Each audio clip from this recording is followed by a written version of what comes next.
ร่วมใจกันมาฟังธรรมแล้วก็ฟังสวดอภิธรรมจากอภิธรรมบัณฑิตล้วนใน8 รูปนี้นะแล้วก็ผู้เทศก็อภิธรรมบัณฑิตด้วยเนาะก็ได้ว่าหาโอกาสได้ยากเรามีมหาปริญญาธรรม9 ประโยคอะไรมากมายอยู่แต่ว่าอภิธรรมบัณฑิตก็หายากพอสมควรแต่อภิธรรมบัณฑิตที่เป็นชาวบ้านนะก็มีเยอะอยู่นะมีอยู่เยอะในทุก4 สำนัก5 สำนักนี่เดี๋ยวเราก็แบ่งปันกันนะแบ่งปันกันเป็นตัวแทนไปจุดเทียนธูปบูชาพระรัตนตรัยบ้างนะจุดเครื่องทองน้อยบ้างจุดเทียนทรงธรรมบ้างตลอดถึงประเคนทายธรรมประเคนทายทานแต่ละชุดนะแต่ละชุดซึ่งก็จะได้ดำเนินการไปตามลำดับเนาะดำเนินการตามลำดับซึ่งเดี๋ยวทั้งพิธีกรเขาก็จะได้มาดำเนินการในกิจกรรมนี้ต่อไปนะก็ขอมอบหมายนี้ให้แก่ทางพิธีกรของทางวัดมาตรการครับรวบรวมเงินของวัดโรงงานครับผมเจ้าของวัดโรงงาน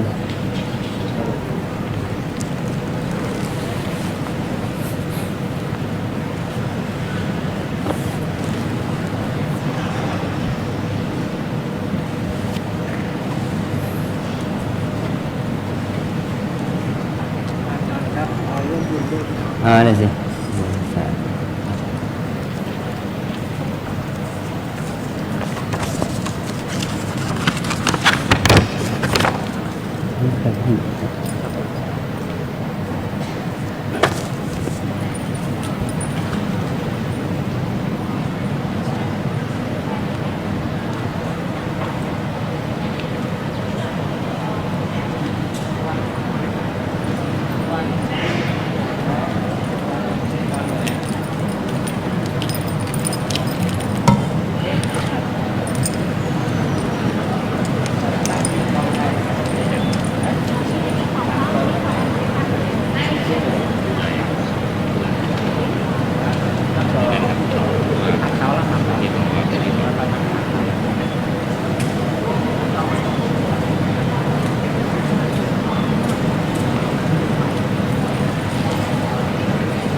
ศาสนพิธีกรบัดนี้ใกล้เวลาแล้ว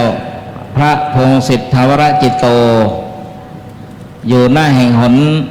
ตำบลใดก็ขอให้มาทำหน้าที่ก็คงจะอยู่ตำบลบ้านหลวงนี่แหละ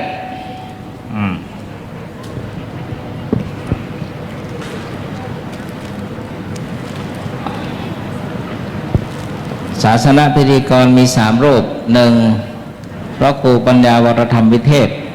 มีกิจ 2. พระมหาธนวัฒโนมีกิจ 3. พระพงศิษฐ์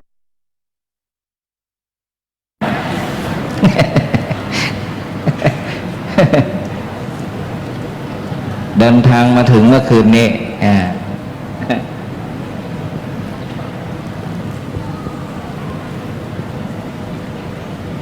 วันนี้ก็เป็นคณะ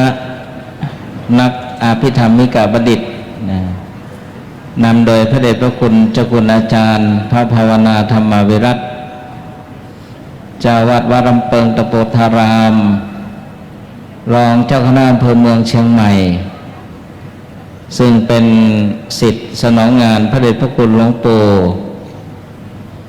ตั้งหลาย10 ปีมาแล้วตั้งแต่สมัยวัดเมืองมางอันเจ้าคุณอาจารย์พร้อมด้วยคณะลูกศิษย์ก็ได้มาเป็นเจ้าภาพในวันนี้ดังที่ได้กล่าวมาในเบื้องต้นนะ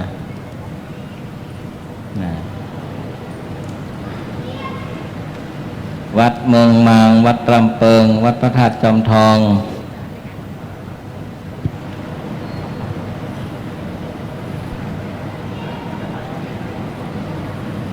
และองค์สวดมาติกาก็ล้วนเป็นอภิธรรมมิกะมหาบัณฑิต จบมหาอภิธรรมมิกะเอกล้วนๆเลยวันนี้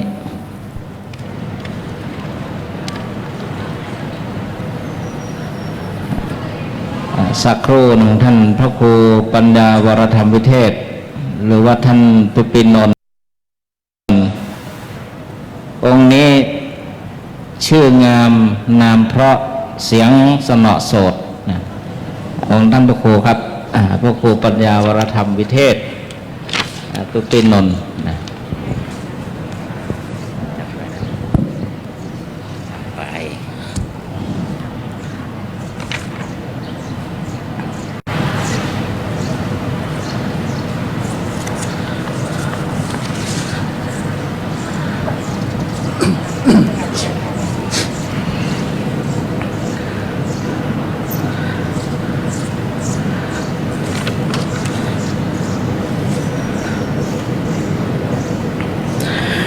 การบำเพ็ญกุศลเทศิลานุประทาน เพื่ออุทิศถวายบูชาคุณพระเดชพระคุณพระพรหมมงคลหลวงปู่ทองสิริมังคลมหาเถระอดีตที่ปรึกษาเจ้าคณะภาค7อดีตเจ้าสำนักปฏิบัติธรรมประจำจังหวัดเชียงใหม่แห่งที่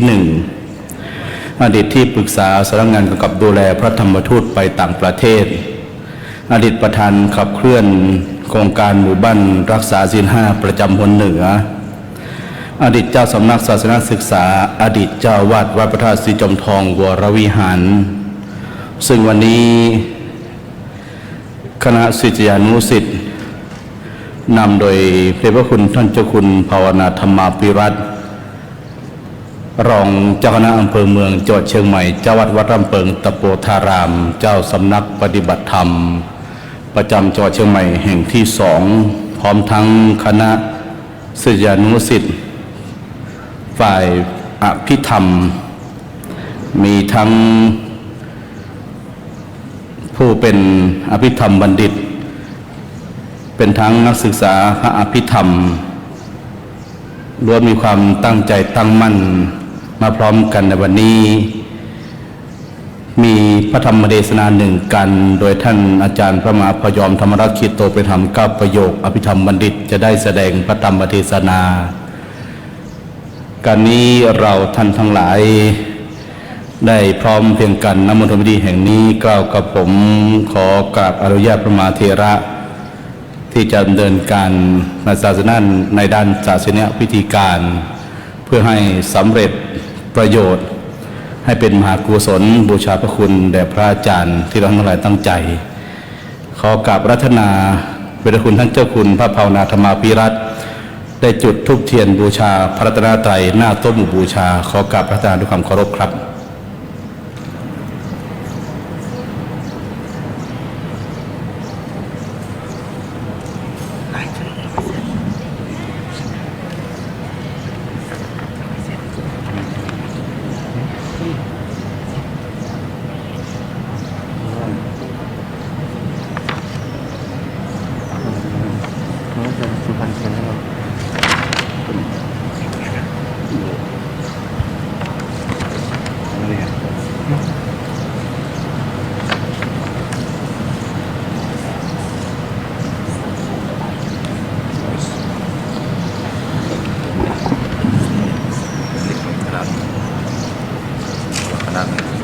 นี่ด้านไหนมาอะไรเยอะแยะเลย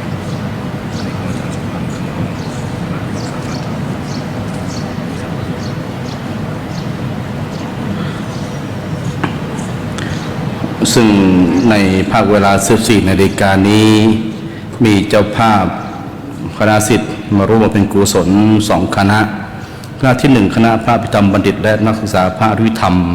คณะที่2คณะอาจารย์และสมาคมศิษย์เก่ามหาวิทยาลัยเทคโนโลยีราชมงคลล้านนาลำปางนำโดยท่านอาจารย์สุวิทย์วิทยารัตน์อดีตผู้อำนวยการกองบริหารต่อจากนี้ไปขอเจริญพรเรียนเชิญท่านอาจารย์สุวิทย์วิทยารัตน์อดีตผู้อำนวยการกองบริหารทรัพยากรมนุษย์ได้จุดธูปเทียนเครื่องทองน้อยเครื่องล่างหน้ากฎสรีระร่างของพระเดชพระคุณหลวงปู่ขอเจริญพรเรียนเชิญนะ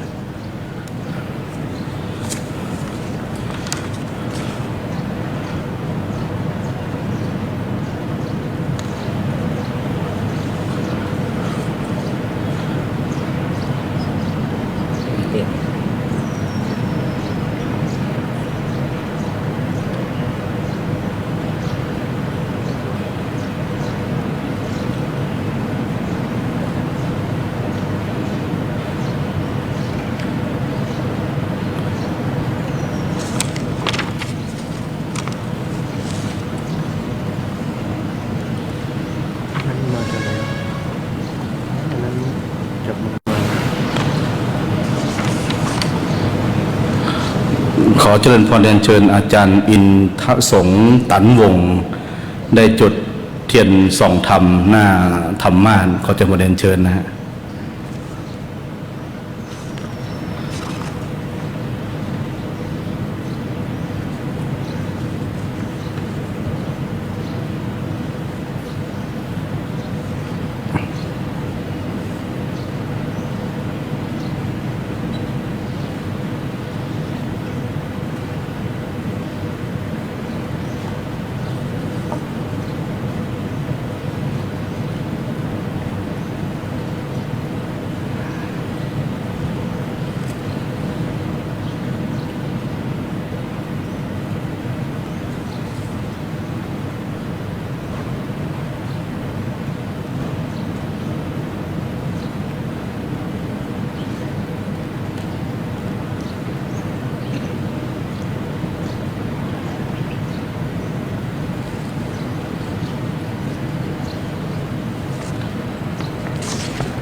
ขอเจริญพรเรียนเชิญคุณณลิตา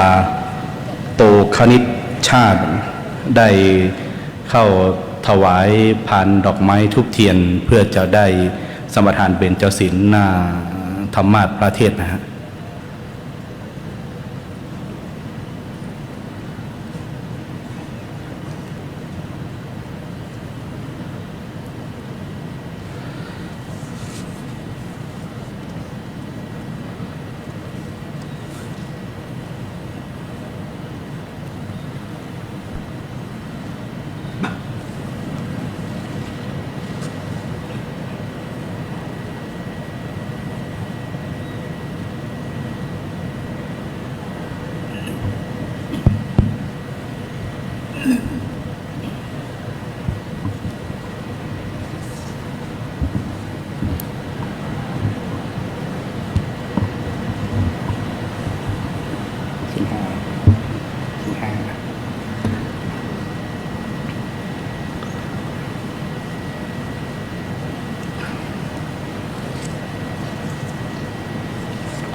ลำดับต่อไปกล่าวคำบูชาพระรัตนตรัย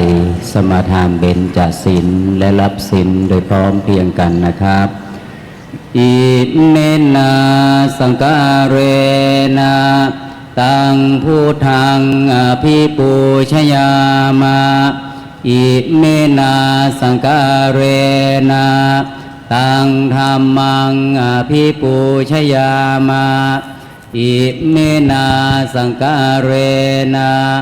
ตังสังฆังอภิปูชยามะอะระหังสัมมาสัมพุทโธภควาพุทธังภควันตังอภิวาเทมิสวากขาโตภควตาธัมโมธัมมังนามัสสามิสุปฏิปันโน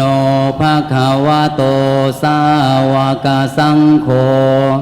สังฆังนามามิมายังพันเตติสรเนนะสหปัญจศีลานิยาจามะทุติยัมปิมายังพันเตติสรเนนะสหปัญจศีลานิยาจามะตติยัมปิมายังพันเตติสรเนนะสหปัญจศีลานิยาจามะ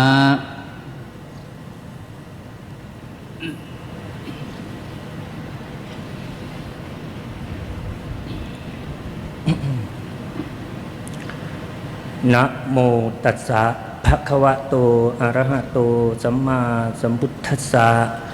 นะโมตัสสะภะคะวะโตอะระหะโตสัมมาสัมพุทธัสสะนะโมตัสสะภะคะวะโตอะระหะโตสัมมาสัมพุทธัสสะนะโมตัสสะภะคะวะโตอะระหะโตสัมมาสัมพุทธัสสะนะโมตัสสะภะคะวะโตอะระหะโตสัมมาสัมพุทธัสสะนะโมตัสสะภะคะวะโตอะระหะโตสัมมาสัมพุทธัสสะพุทธังสรณังคัจฉามิพุทธังสรณังคัจฉามิธัมมังสรณังคัจฉามิธัมมังสรณังคัจฉามิสังฆังสรณังคัจฉามิสังฆังสรณังคัจฉามิทุติยัมปิพุทธังสรณังคัจฉามิทุติยัมปิพุทธังสรณังคัจฉามิทุติยัมปิธัมมังสรณังคัจฉามิทุติยัม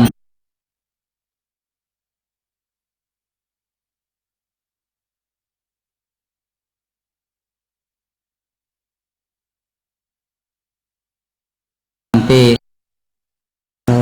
สรณังคัจฉามิตติยัมปิพุทธังสรณังคัจฉามิตติยัมปิธัมมังสรณังคัจฉามิตติยัมปิธัมมังสรณังคัจฉามิตติยัมปิสังฆังสรณังคัจฉามิตติยัมปิสังฆังสรณังคัจฉามิติสรณะคมนังนิธิตังอามะพันเตปานาติปาตาเวรมณีสิกขาปะทังสมาธิยามิปานาติปาตาเวรมณีสิกขาปะทังสมาธิยามิปทินนาทานาเวรมณีสิกขาปะทังสมาธิยามิอทินนาทานาเวรมณีสิกขาปะทังสมาธิยามิกาเมสุมิจฉาจาราเวรมณีสิกขาปะทังสมาธิยามิกาเมสุมิจฉาจาราเวรมณี สิกขาปะทังสมาธิยามิ มุสาวาทาเวรมณีสิกขาปะทังสมาธิยามิ มุสาวาทาเวรมณีสิกขาปะทังสมาธิยามิ สุราเมรยมัชฌปมาทัฏฐานาเวรมณีสิกขาปะทังสมาธิยามิ สุราเมรยมัชฌะปมาทฐานาเวรมณีสิกขาปะทังสมาธิยามิ อิมานิปัญจสิกขาปทานิสีเลนะสุขติงยันติสีเลนะโภคสัมปทาสีเลนะนิพุติงยันติตัสมาสีรังวิโสทะเย สาธุสาธุสาธุ ลำดับต่อจากนี้ไปขอกับรัตนาท่านพระครูสุวิมลธรรมรักษ์ได้จุดธูปเทียนเครื่องทองน้อยเครื่องบนเพื่อถวายพระคุณหลวงปู่ได้บูชาพระธรรมขอกับรัตนาครับผม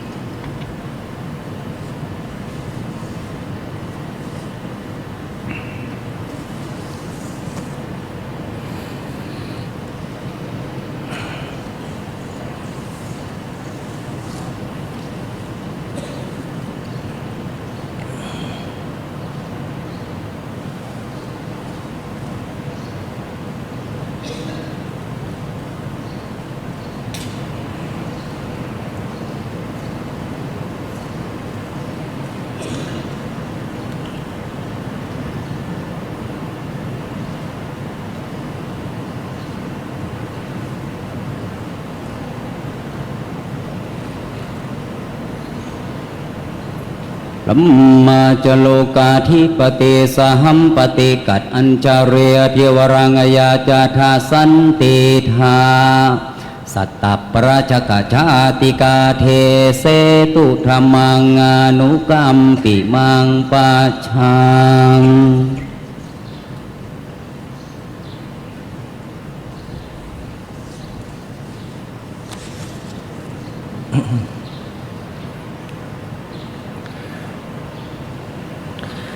นมัตถุรัตนตยัสสะ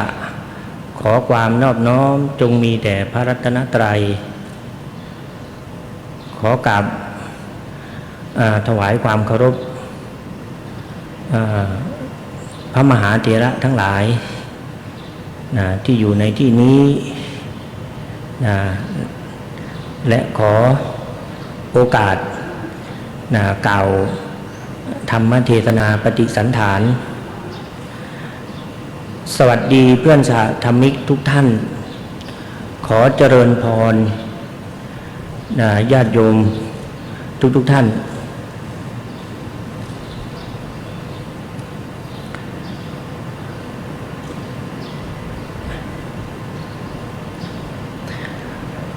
ก่อนอื่นอาตมากับผมนะครับขอแนะนำตัวนะครับก่อนผมชื่อพระมหาพยอมธรรมรักขิโตปัจ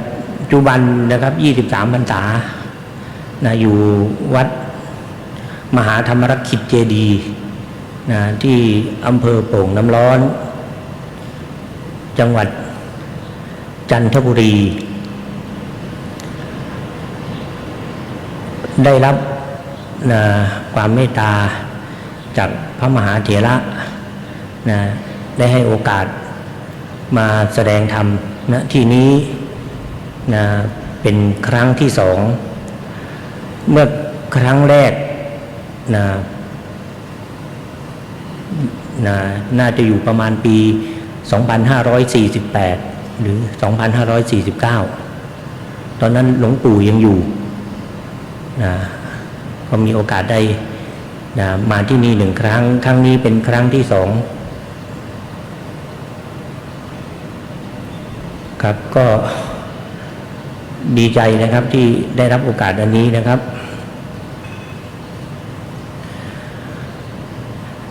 เนื่องจากวันนี้เป็นวันที่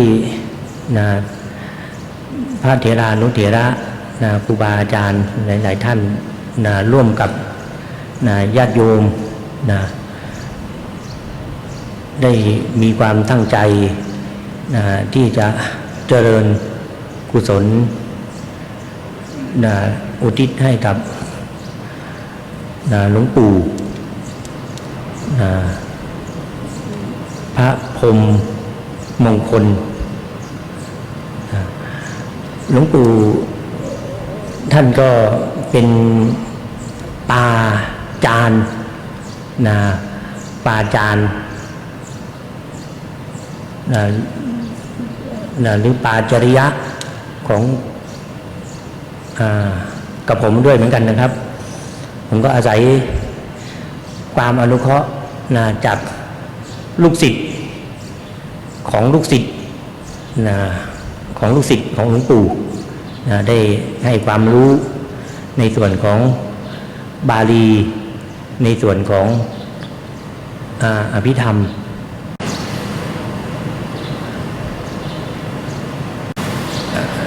ยมหาธรรมังวิชาเนยะสัมมาสัมพุทธเทสิตังสักกัจจังตังนมัสเสยะอคิหุตังวะพราหมโนบุคคลได้รู้พระสัทธรรมที่องค์สมเด็จพระสัมมาสัมพุทธเจ้าได้ทรงแสดงไว้จากท่านอาจารย์จากท่านปาจารย์ใดพึงนอบน้อมท่านอาจารย์ท่านปาจารย์นั้นโดยความเคารพดุจพรามบูชาไปฉะนั้น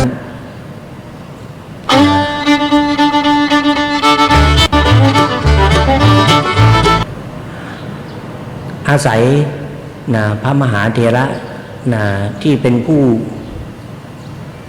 เข้าถึงพระศาสนาก่อนดำรงตนชอบตั้งอยู่ในสัมมาปฏิบัติถือเอาธุระในพระศาสนาทั้งในส่วนของคันธธุระและวิปัสสนาธุระทำให้กุลบุตรรุ่นหลังๆรวมถึงพุทธศาสนิกชนได้อิงอาศัยร่มเงาคือเมตตาของท่านแล้วก็ได้มีความรู้ความเข้าใจพระศาสนาในส่วนของการเรียนและการปฏิบัติ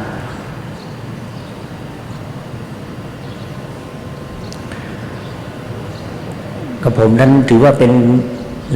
ศิษย์รุ่นหลานๆเลยนะครับศิษย์รุ่นหลานๆนึกถึงคุณความดีของหลวงปู่ท่านเป็นผู้มีวาทะในเรื่องของคันธธุระและวิปัสสนาธุระตลอดระยะเวลาในเพศสมณะของหลวงปู่เป็นเวลาถึง80 กว่าปีคือในส่วนของสมณเณรก็เกือบ10 ปีแล้วก็ส่วนของพระภิกษุอีก76 พรรษาหลวงปู่เป็นผู้ขนขวายในการเรียนการศึกษาในการปฏิบัติและก็สนับสนุนให้มีการเรียนการศึกษาและการปฏิบัติมาโดยตลอด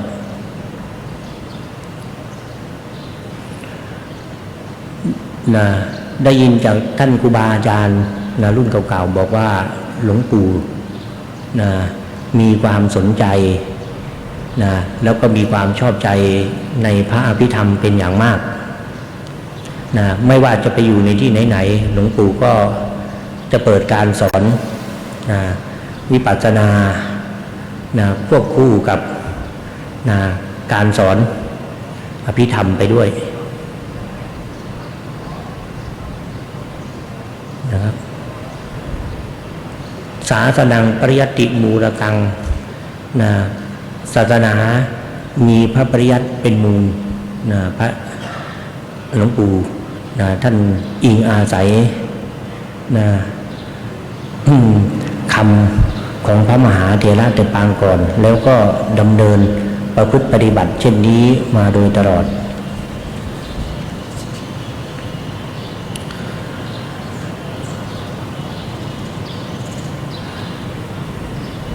สำหรับตัวกระผมนั้นก็เรียนได้อาศัยเรียนอภิธรรมแล้ว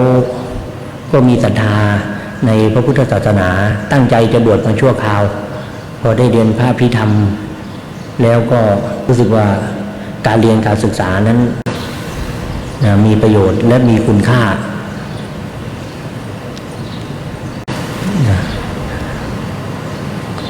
ก็ถือว่าเป็นเครื่องอยู่ในพระศาสนามาจนถึงทุกวันนี้นะครับแล้วก็มีโอกาสได้รับความอนุเคราะห์จากพระมหาเถระได้สอนคัมภีร์โบราณในส่วนของคัมภีร์พื้นฐานพระไตรปิฎกส่วนบาลีก็เลยได้มีความเข้าใจเพิ่มยิ่งขึ้นปัจจุบันนี้ผมเปิดสอนพระไตรปิฎกอยู่ที่มหาธรรมรักษิตเจดีย์อำเภอโป่งน้ำร้อนจังหวัดจันทบุรีแล้วก็เปิดสอนคัมภีร์มหาปัฏฐานคัมภีร์วิสุทธิมรรคได้มาประมาณ4 ปีแล้วครับสมัยก่อนตอนเริ่มเปิดใหม่ๆก็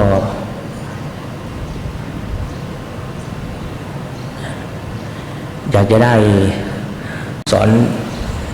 เป็นแบบวิทยาลัยครูก็จะเลือกเอาเฉพาะผู้ที่มีพื้นฐานบาลีสามารถแปลบาลีได้สัมพันธ์บาลีได้มีพื้นฐานคัมภีร์พระอภิธรรมมาแล้วสามารถท่องภิกขุปาติโมกข์ภิกขุณีปาติโมกข์ได้แล้วก็จะรับเข้ามาเรียนแต่ว่าบุคคลที่มีองค์คุณเช่นนั้นนะครับแล้วก็มีโอกาสมีความศรัทธาเริ่มใสที่จะเข้าไปเรียนด้วยก็ยังมีน้อยอยู่นะครับตอนนี้ก็เลยปรับเปลี่ยนแผนการเรียนการศึกษาเอาคนที่มีพื้นฐานบาลีแล้วก็ดียังไม่มีก็ดีมาได้คนที่มีพื้นฐานอภิธรรมแล้วก็ดียังไม่มีก็ดีมาได้คนไหนยังท่องปาติโมกข์ไม่ได้ก็รับเพราะคิดว่าถ้าเกิดคนเขามีเยอะมากขนาดนั้นแล้วก็อาจจะไม่มีความจำเป็นต้องมาเรียนกับเราก็ได้ก็เลยเริ่มอนุเคราะห์นะครับพระภิกษุสามเณรรุ่นใหม่ด้วย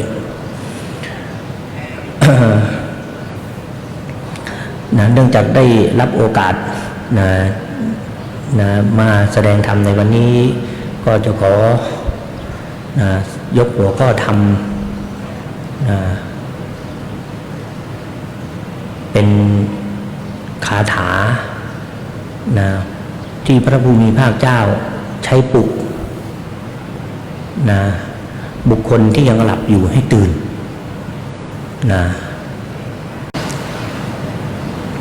ให้เข้ามาดูให้เข้ามารู้ให้เข้ามาเห็นในสิ่งที่ควรรู้ควรเห็น เอถะปัสสติมังโลกังจิตตังราชรถูปมังยัตถะภาราวิสีทันตินัตถิสังโฆวิชานตังท่านทั้งหลายจงมาดูโรคนี้อันวิจิตรการตาดุจราชรถที่พวกคนเขาพากันหมกอยู่แต่ผู้รู้หาข้องอยู่ไม่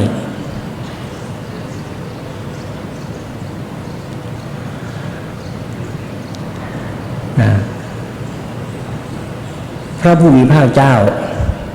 ทรงแสดงธรรมมีความงามในเบื้องต้น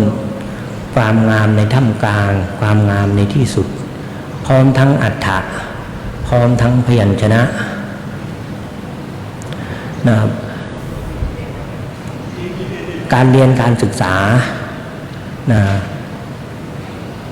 จึงมีความจำเป็นที่จะต้องรู้ว่าความงามในเบื้องต้นท่ามกลาง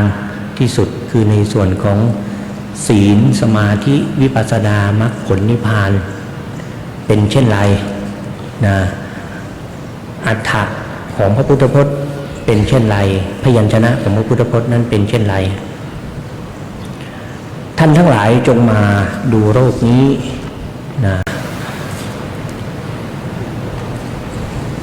ในส่วนนี้พระผู้มีพระเจ้าให้ทรงมาดูคำว่าโลก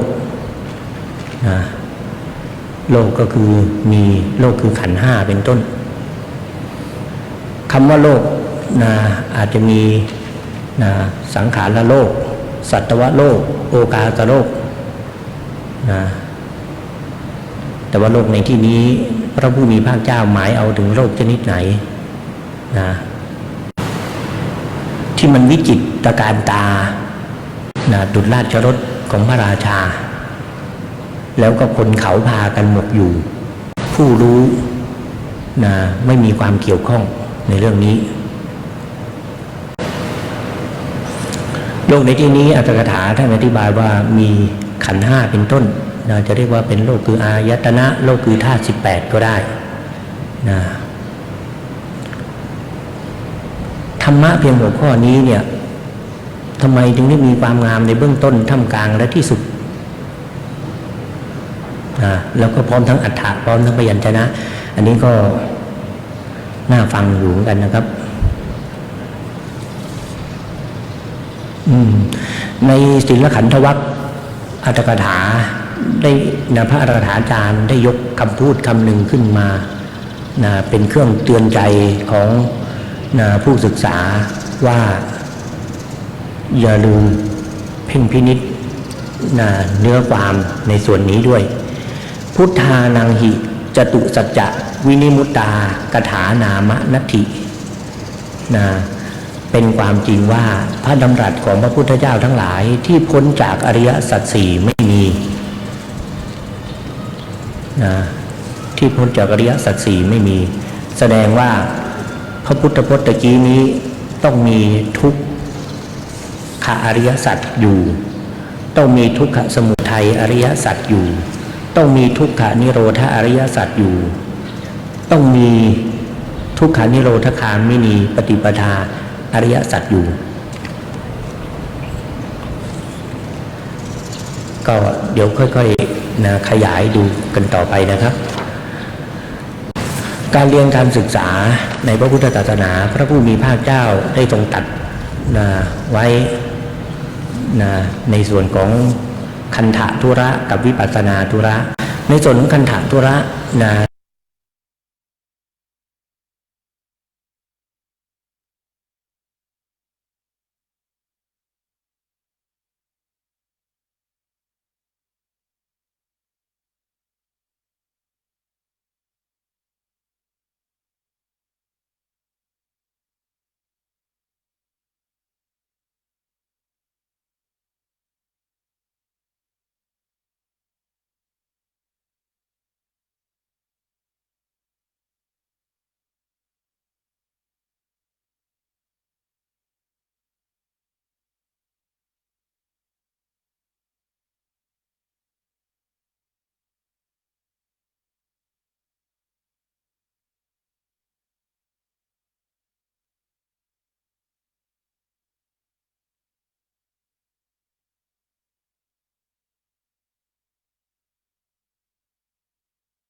แต่ว่าโดยทั้งหมดก็คือขันธ์ห้าเพราะนั้นถ้าเกิดใครต้องการเข้าใจลำดับแห่งการปฏิบัติดีของคาถานี้ก็ต้องกลับไปเรียนที่คัมภีร์วิสุทธิมรรคหรือถ้าเกิดต้องการจะฟังสั้นๆล่ะได้ไหมได้ต้องการจะฟังสั้นๆก็ฟังได้ศีล4อย่างในศีลวิสุทธิก็คือจิตจตุปริสุทธิศีลนั่นเองคือปาติโมกข์สังวรศีลอินทริยสังวรศีลอาชีวปริสุทธิศีลปัจจยสันนิสิตศีลปาติโมกข์สังวรศีลจะเป็นศีลที่บริสุทธิ์ดีถึงพร้อมได้ดีก็ด้วยศรัทธาอินทริยสังวรศีลจะเป็นศีลที่บริสุทธิ์ดีถึงพร้อมดีก็ด้วยสติอาชีวปริสุทธิศีลจะเป็นศีลที่บริสุทธิ์ถึงพร้อมดีก็ด้วยวิริยะปัจจยสันนิสิตศีลจะเป็นศีลที่บริสุทธิ์ถึงพร้อมดีก็ด้วยปัญญาเพราะฉะนั้นในที่นี้คำว่าเอถะตัวเดียวให้มองแต่ว่าปฏิปทาเขาก็คือศีลสมาธิปัญญาปฏิปทาของเขาก็คือมรรคมีองค์8ปฏิปทาก็คือวิสุทธิ7ในการที่จะใช้มองโลกอันนี้มองโดยประการไหนมองโดยที่จะไม่เหมือนกับคนพาลเพราะว่าคนพาลมองแล้วติดอยู่แต่บุคคลผู้รู้จะไม่มีการข้องติดเพราะฉะนั้นในส่วนของศีลก็คือต้องใช้จตุปริสุทธิศีลแต่บอกว่าจตุปริสุทธิศีลเนี่ยในเบื้องต้นคือปาติโมกข์สังวรศีลจะถึงพร้อมด้วยปัญญาไปถึงพร้อมด้วยศรัทธาเรื่องนี้เป็นยังไงอยากจะทราบเกี่ยวกับเรื่องนี้ถ้าคนไม่มีความเชื่อต่อพระผู้มีพระภาคเจ้านี่จะไม่สามารถที่จะรักษาปาติโมกข์สังวรศีลได้หรือเป็นความจริงถ้าจะรักษาให้บริสุทธิ์ก็ต้องมีศรัทธาเยอะหน่อยเพราะว่าพระรัตนตรัยนั้นเป็นเอกีภาวะกันในส่วนของพุทธรัตนะธรรมรัตนะสังฆรัตนะบุคคลใดมีความเลื่อมใสในพระพุทธเจ้าบุคคลนั้นก็มีความเลื่อมใสในพระธรรมและพระสงฆ์บุคคลใดมีความเลื่อมใสในพระธรรมก็ชื่อว่ามีความเลื่อมใสในรัตนะทั้ง3เช่นเดียวกันถ้าเกิดบุคคลไม่มีความเคารพในพระธรรม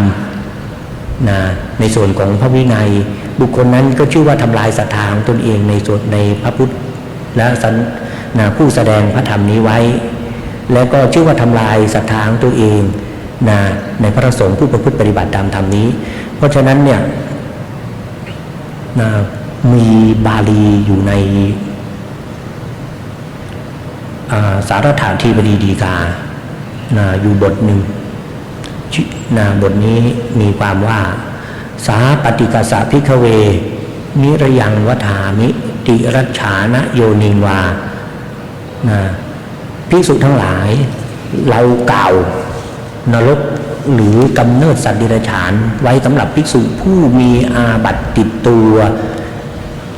เฉพาะที่จงใจล่วงละเมิดต้องใช้คำว่าเฉพาะว่าจงใจล่วงละเมิด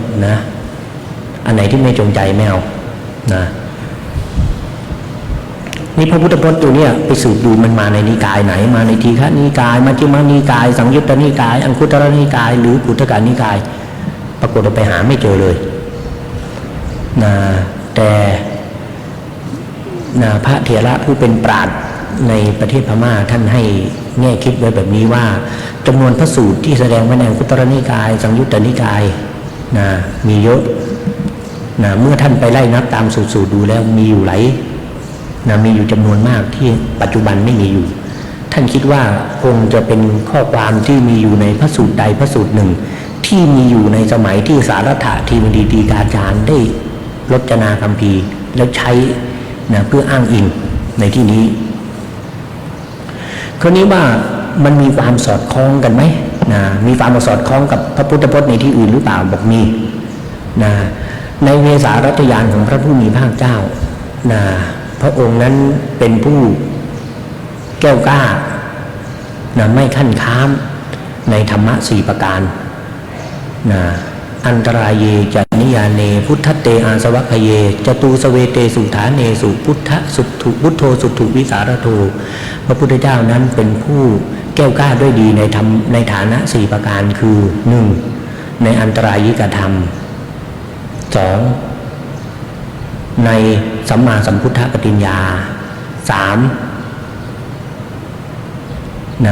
ในนิยานิกธรรม 4. ในขีณาสวะปฏิญญาก็คือในธรรมที่เป็นอันตรายชื่อว่าอันตรายิกธรรมสักขะโมขานังอันตรายังกรณตีติอันตรายิกาทำเหล่าใดกระทำอันตรายต่อสุคติภูมิคือสักขะและฌานมรรคผลคือโมฆะทำเหล่านั้นชื่อว่าอันตรายิกามีอยู่5ประการประการที่1ชื่อว่ากรรมันตรายได้แก่อนันตริยกรรม5อันตรายข้อที่2ชื่อว่ากิเลสันตรายได้แก่นิยตมิจฉาทิฏฐิ3อันตรายข้อที่3คืออุปวาทันตรายวิปากันตรายอันตรายคือเอเหตุกะปฏิสนธิเฉพาะอันตรายข้อที่3นี้ที่เป็นอันตรายต่อฌานมรรคผลไม่เป็นอันตรายต่อสุคติภูมิอันตรายข้อที่4คืออุปวาทันตรายได้แก่อันตรายเพราะการว่าร้ายพระอริยเจ้าอันตรายข้อที่4ข้อที่5ชื่อว่าอาณาวิติกมนันตรายในอัตถกถาท่านอธิบายข้อนี้ไว้ว่าสัญจิจจะอาปันนาอาปติโยอาณาวิติกมนันตรายยิกาอาบัติทั้ง7กองที่ภิกษุจงใจร่วงละเมิดชื่อว่าอาณาวิติกมนันตรายยิกาอาบัติ7กองถ้าจงใจร่วงละเมิดแล้วก็จะเป็นอันตรายต่อสุคติภูมิแล้วก็เป็นอันตรายต่อฌานมรรคผลเพราะฉะนั้นมีตัวอย่างของภิกษุรูปหนึ่งที่แสดงไว้ในคาถาธรรมบทชื่อว่าเอละกัปปตะสมัยที่ท่านไปเกิดเป็นสัตว์เดรัจฉานแล้วจึงให้ชื่อนี้ภิกษุรูปนี้เนี่ยท่านเป็นนักปฏิบัติธรรมเจริญวิปัสสนาอยู่สมัยหนึ่งเนี่ยท่านเนี่ยลงเรือแล้วก็จะเดินทางข้ามฟากไปท่านนั้นเอามือจับใบตะไคร้หรือเรียกว่าตะไคร้น้ำไว้ไม่ยอมปล่อยเมื่อเรือแล่นออกไปใบไม้นั้นก็ขาดทั้งที่ท่านรู้อยู่ว่าถ้าท่านไม่ปล่อยแล้วมันจะขาดนี่ถือว่าเป็นฐานะแห่งความตั้งใจของท่านหลังจากนั้นเนี่ยท่านก็ไปประพฤติปฏิบัติธรรมจนครบ 20,000 ปีไม่ได้บรรลุธรรมอะไรเลยและ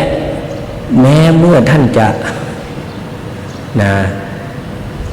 ใกล้จะมรณภาพก็ได้เกิดคตินิมิตที่ไม่ดีแก่ท่าน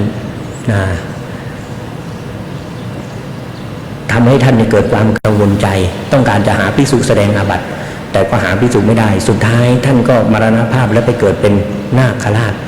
มันก็มีทำให้ผู้นักคิดทั้งหลายคิดว่ามันน่าจะเข้ากับจิตเตสังกิริเถเมื่อจิตเศร้าหมองทุกขติปาติกังขาทุกขติเป็นอันหวังได้จิตเตอสังกิริเถเมื่อจิตไม่เศร้าหมองสุขติปาติกังขาสุขติเป็นอันหวังได้คำนี้ใช้สำหรับบุคคลที่ไม่มีอันตรายยิกธรรมตามที่กล่าวไว้แล้วแต่สำหรับบุคคลที่เป็นอันตรายยิกธรรมจะไม่เป็นเช่นนั้นเพราะมีภิกษุรูปหนึ่งเคยไปคัดค้านพระผู้มีพระเจ้าท่านชื่อว่าพระอริ t ท่านไปกล่าวกับพระผู้มีพระเจ้าไปกล่าวกับภิกษุแบบนี้มาในสิกขาบทพระวินัยสิกขาบทที่68แห่งปาจิตตีอันหนึ่งภิกษุใดกล่าวอย่างนี้ว่าข้าพเจ้ารู้ทั่วถึงธรรมที่พระผู้มีพระเจ้าได้ทรงแสดงเอาไว้โดยประการที่ธรรมเหล่าใดที่พระผู้มีพระเจ้าได้ตรัสว่าเป็นอันตรายแก่ผู้เสพธรรมนั้นหาได้เป็นอันตรายแก่ผู้เสพไม่ภิกษุนั้นอันภิกษุทั้งหลายพึงว่ากล่าวตึกเตือนว่าภิกษุอาวุโสท่านอย่าได้กล่าวอย่างนี้ท่านอย่าได้กล่าวตู่พระผู้มีพระเจ้าการกล่าวตู่พระผู้มีพระเจ้าไม่เป็นความดีพระผู้มีพระเจ้าไม่ได้ตรัสแบบนี้พระองค์ทรงตรัสธรรมไว้ โดยอเนกปริยายทำที่เป็นอันตรายไว้โดยอเนกปริยายทำเหล่านั้นเป็นอันตรายแก่ผู้เสพได้จริงนะหากภิกษุนั้นอันภิกษุทั้งหลายว่ากล่าวตักเตือนอยู่อย่างนี้ยังยึดมั่นประคองถืออยู่อย่างนั้นภิกษุนั้นอันภิกษุทั้งหลายพึงสวดสมุทฐานให้ละทิฏฐินั้นเสียนะจนถึงครั้งที่3หากเมื่อท่านถูกสวดสมุทฐานจนถึงครั้งที่3แล้วละนะความเห็นนั้นได้เป็นความดีหากไม่ละความเห็นนั้นต้องอาบัติปาจิตตีนะเรื่องนี้มีตัวอย่างอยู่ในสิกขาบทคืออริ สิกขาบทอันตรายิกธรรมที่อัตถกถากล่าวถึงก็คืออาณาวีติกมนันตรายิกานะในที่นี้นะท่านบอกว่าพระอริ เนี่ยเรียนธรรมนะเรียนพระสูตรมาดีท่านจึงมีความฉลาดในอันตรายิกธรรม4ข้อแรกแต่เนื่องจากว่าท่านไม่ได้เรียนพระวินัยให้ดีท่านก็เลยไม่ฉลาดในอาณาวีติกมนันตรายนะคราวนี้เนี่ยนะในส่วนของนะการเรียนการศึกษาในส่วนของนะในที่นี้ถ้าเกิดนะได้เรียนมาตามลำดับก็จะรู้ว่ามันมีความเกี่ยวข้องอยู่กับนะในเรื่องของสภาวะธรรมเหมือนกันนะสภาวะธรรมนะในคัมภีร์ปาราชิกอัตถกถาได้กล่าวไว้ว่าจิตที่สามารถทำให้ต้องอาบัติได้มีทั้งหมด32ดวงนะคือกามชาวนะ29มโนทวาราวชนะจิต1อภิญญาจิต2แต่ในคัมภีร์ขันธกะกล่าวว่านะอาปัตตาธิกรที่เป็นอกุศลมีอยู่ที่เป็นอัพยากตะมีอยู่แต่ที่เป็นอปัตตาธิกรที่เป็นอกุศลไม่มีที่เป็นกุศลไม่มีนะคำพูดของอัตถกถากับพระบาลีจะมีความเข้ากันได้อย่างไรในเมื่อนะอัตถกถาบอกว่ากามชวนะ29นะมีอกุศลจิต12นะหสีตุปาทจิต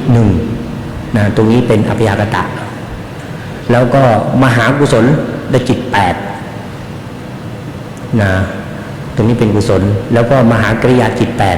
8นะตรงนี้ก็เป็นนะอัพยากตะนะกามชวนะ29แล้วก็มโนทวาราวชนะจิต1เป็นอัพยากตะสุดท้ายก็คืออภิญญาจิต2นะกุศลอภิญญาจิต1กริยาอภิญญาจิต1จิต32ดวงนี้ทำให้ต้องอาบัติได้นะซึ่งมีทั้งกุศลวิบากกิริยาอันนี้เป็นสำนวนของนะอัตถกถาของพระวินัยนะแต่ในพระบาลีบอกว่านะทำนะอาปัตตาธิกรที่เป็นอกุศลมีที่เป็นอภิยากตะมีแต่ที่เป็นกุศลไม่มีนะมันจะขัดกันหรือเปล่าเดี๋ยวนี้ถ้าเกิดเราเรียนมาดีเราก็ไม่สงสัยอะไรหรอกครับนะไม่น่าสงสัยอะไรเพราะว่าในคัมภีร์บาลีอยู่ในขันธกะส่วนของสมถะขันธกะนี้เนี่ยนะท่านมุ่งหมายเอานะโดยตรงคืออาบัติเหล่าใดที่เป็นอันตรายอาบัติเหล่านั้นจะต้องด้วยอกุศลจิต12ดวงเท่านั้นอาบัติเหล่าใดนะที่ไม่ได้ต้องที่ไม่เป็นอันตรายนะท่านจะไปปรับที่รูปเพราะว่าอาบัตินั้นนะเป็นการสำรวมพระวินัยนั้นนะพระองค์นะทรงบัญญัติไว้เพื่อความสำรวมทางกายทางวาจานะถ้าเกิดว่าไม่ได้ตั้งใจไม่ได้เจตนาจะก้าวล่วงนะในคัมภีร์พระบาลีท่านก็ไปปรับที่รูปคือกายวิญญัติรูปกับวจีวิญญัติรูปซึ่ง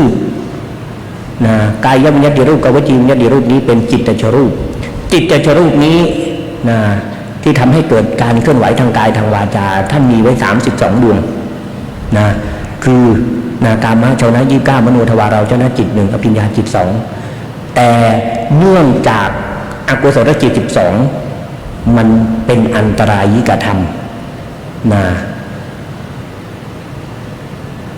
ท่านก็จึงนะไม่ได้พูดถึงรูปไว้เพราะว่าธรรมนั้นเป็นธรรมอันตรายส่วนจิตอีก20ดวงนะที่เป็นเหตุให้นะกายวิญญาติรูปวจีวิญญาติรูปเกิดขึ้นท่านก็เลยเอาไปตัดไว้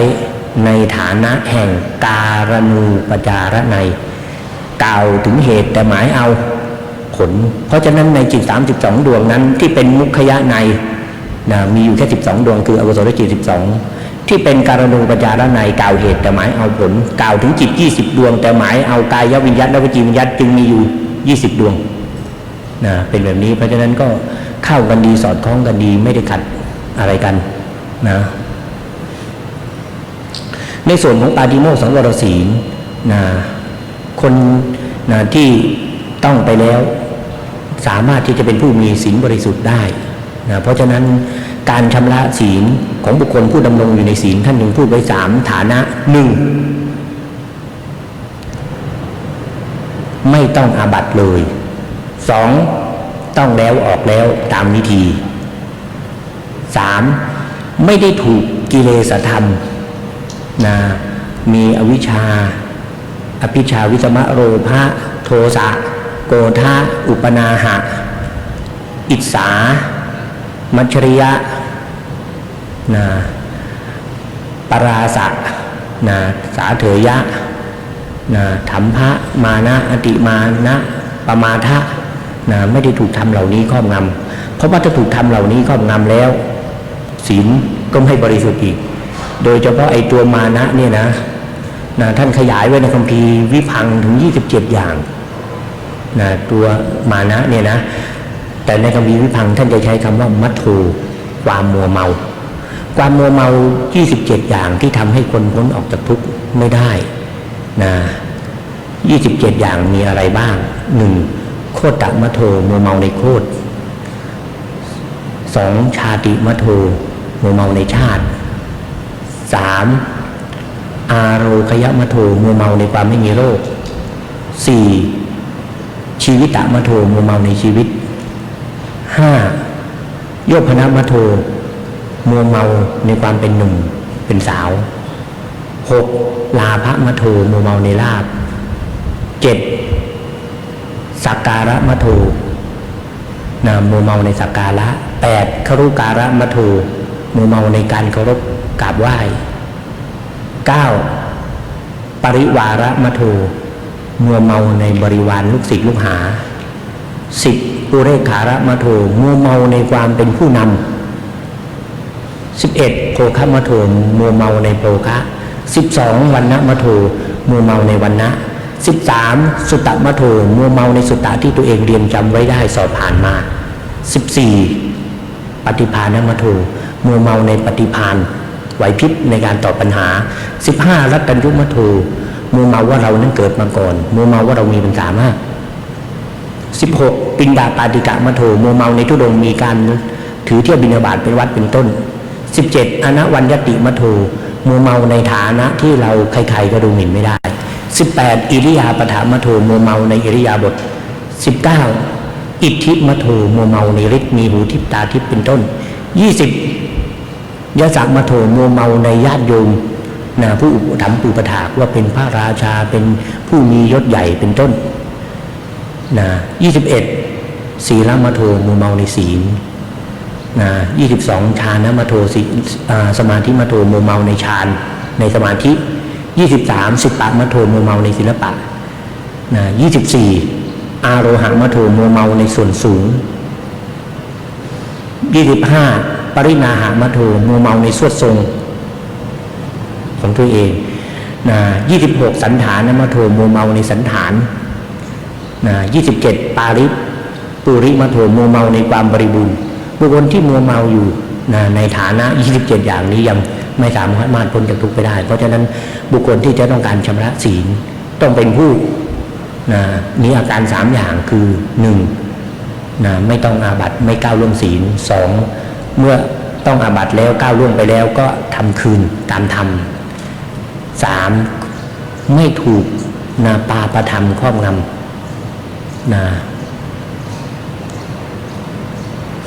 ในส่วนอินทรียสังวรศีลสติเป็นผู้มีสติอยู่สม่ำเสมอซึ่งพระองค์ตัดปฏิปทานี้ไว้เยอะแยะไปหมดไม่ว่าจะเป็นอัปปมาเทนะภิกขเวสัมปาเทถะภิกษุทั้งหลายพวกเธอยังจงยังกิจทั้งปวงให้ถึงพร้อมด้วยความไม่ประมาทคือสติไหนถ้าเป็นในสัมปชัญญะบัพพะก็หมายถึงสติที่เป็นไปในฐานะ7อภิกันเตปฏิกันเตสัมปชานาการีโหติอาโรกิเตวิโลกิเตสัมปชานาการีโหติ สมินชิเตภาษาดิเตสัมชานการีโหติสังฆาติปัตตจิวรธาเรสัมมชานการีโหตินะอาสิเตปีเตขายิเตสายิเตสัมมชานการีโหตินะอุจจาระปัสสาวะกัมเมสัมมชานการีโหติคเตทีเตนิสินเนนะสุตเตชากริเตภาสิเตตุนหีภาเวสัมมชานการีโหติภิกษุพึงเป็นผู้มีสติสัมปชัญญะในการไปข้างหน้าและในการถอยกลับไปข้างหน้าในที่นี้หมายถึงการเอี้ยวตัวไปข้างหน้าในอริยบททั้ง4นะไม่ใช่เฉพาะอริยบทเดินนะการเอี้ยวตัวไปข้างหน้านี่ชื่อว่าพิกันเตการเอ็นตัวไปข้างหลังชื่อว่าปฏิกันเตอันนี้พูดตามทีฆานิกายอัตถกถากล่าวอธิบายไว้เช่นนี้อารโรกิเตคือมองตรงๆวิโรกิเตหมายถึงมองเฉียงสมินชิเตหมายถึงเวลาคูเข้าภาษาดิเตหมายถึงในการเหยียดออกสังฆติปัตตจิวรธารเนในการทรงผ้าสังฆติจีวรในการเคี้ยวในการดื่มในการกินอสิเตปีเตในการกินการดื่มการเคี้ยวการลิ้มในการถ่ายอุจจาระปัสสาวะในการเดินการยืนการนั่งในการตื่นการหลับในการพูดในความเป็นผู้นิ่งสุดท้ายมันก็เนื้อความอันเดียวกันเลยก็คือมีสติอยู่ตลอดเวลาเหมือนกับที่พระองค์ตรัสว่าสติจักขวาหังภิกขเวสัพพติกังวทามิภิกษุทั้งหลายเรากล่าวสติว่าเป็นธรรมที่พึงปรารถนาในที่ทั้งปวงก็คือมีสติอยู่ทีนี้สำหรับบุคคลที่จะมาดูในส่วนนี้จะดูเฉพาะในศีลอย่างเดียวไม่ได้ศีลก็มีศีลทั้ง4อย่างแล้วศีลวิสุทธิต้องใช้ศรัทธาทำให้ปาฏิโมกข์ถึงพร้อมสติทำให้อินทรีย์สังวรถึงพร้อมวิริยะทำให้อาชีวะปริสุทธิถึงพร้อมใช้ปัญญาทำให้ปัจจยสันนิสิตสิงถึงพร้อมแล้วในส่วนของจิตตวิสุทธิล่ะในคัมภีร์วิสุทธิมรรคบอกว่าสมาบัติ8พร้อมทั้งอุปจาระชื่อว่าจิตตวิสุทธิแต่ตามธรรมทายาทสูตรธรรมทายาทสูตรเนี่ยถึงแม้จิตวิสุทธิที่พระองค์จะแสดงไว้ในพระบาลีตรงๆจะพูดถึงฌาน4อัตถกถาก็มาขยายว่าเป็นฌาน8พร้อมทั้งอุปจาระแต่ในพระบาลีอีกที่นึงก็กล่าวไว้ว่าแม้เพียงคณิกะสมาธิก็เป็นจิตวิสุทธิได้แล้วก็วิสุทธิที่เหลือเป็นปัญญาวิสุทธิตั้งแต่ทิฏฐิวิสุทธิกังขาวิตรณวิสุทธิมัคคามัคคายานทัศนวิสุทธิปฏิปทาญาณทัศนวิสุทธิและญาณทัศนวิสุทธิเหล่านี้ล้วนเป็นปัญญาวิสุทธิก็มีลำดับเป็นการปฏิบัติเหมือนกัน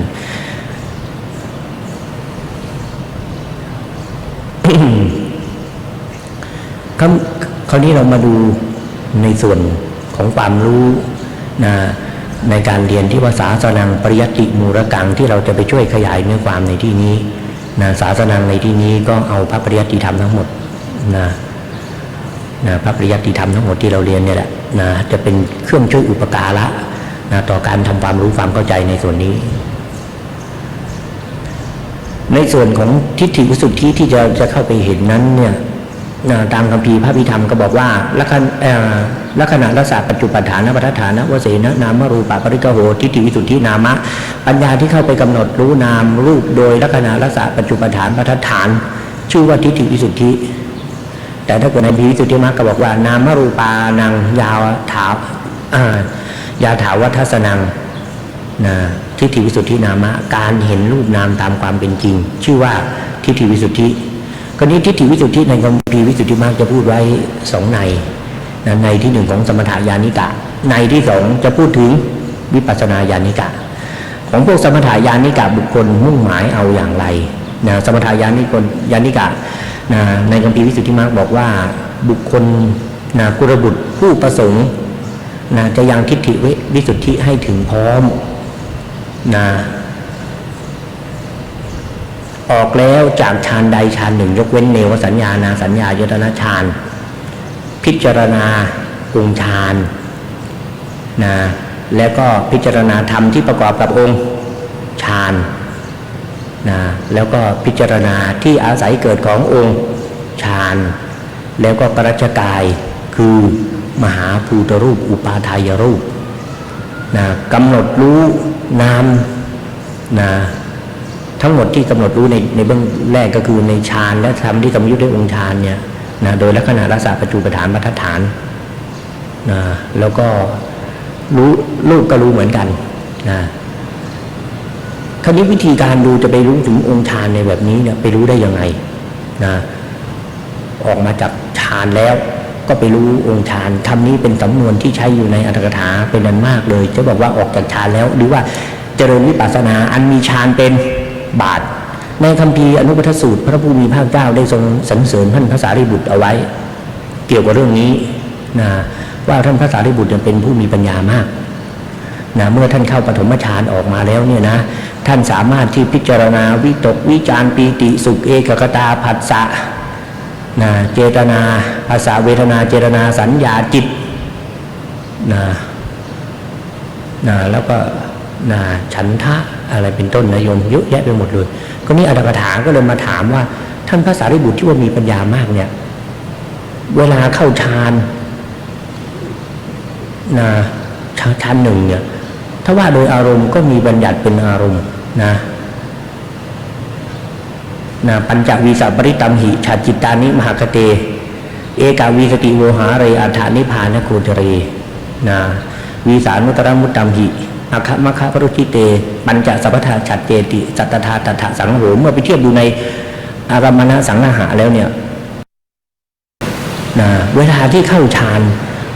ก็จะต้องมีบัญญัติเป็นอารมณ์เพราะว่าจิต21ดวงมีจิตมีบัญญัติเป็นอารมณ์21ดวงมีอะไรบ้างก็คือ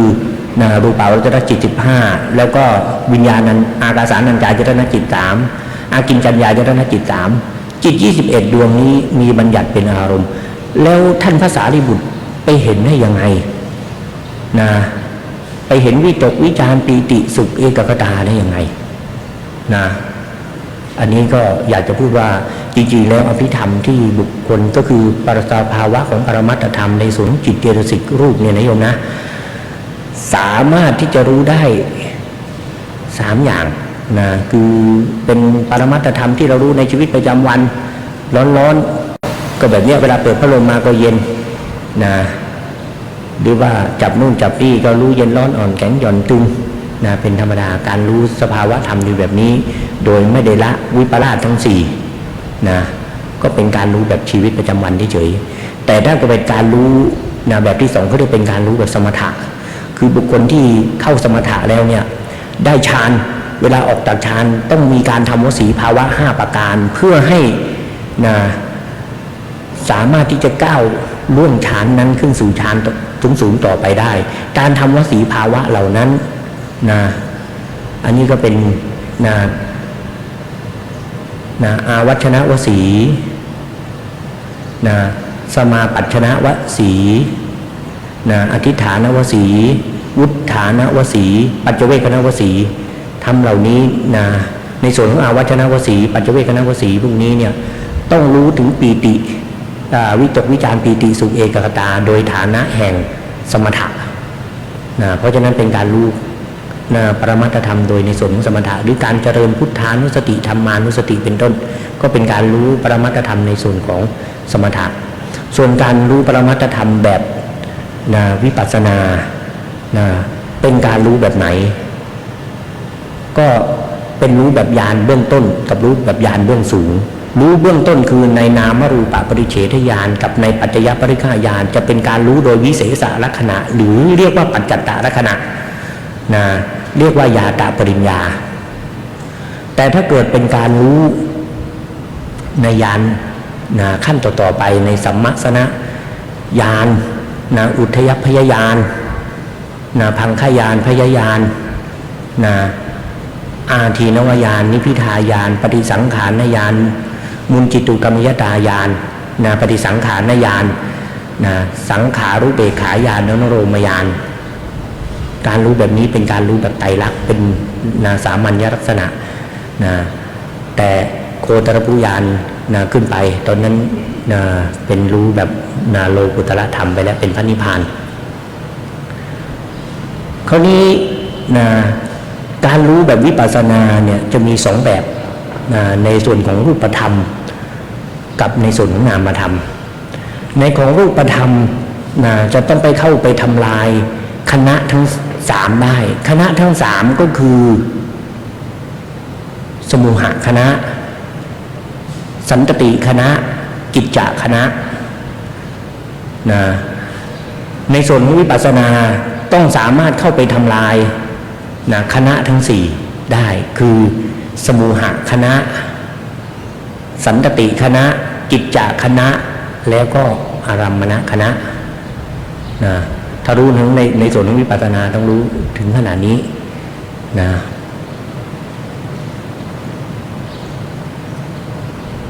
อันนี้ก็เป็นปฏิปทา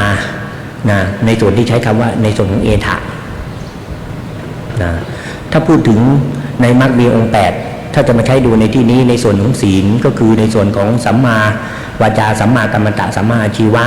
ในส่วนของสมาธิก็คือสัมมาวายามะสัมมาสติสัมมาสมาธิในส่วนของปัญญาก็คือสัมมาทิฏฐิกับสัมมาสังกัปปะ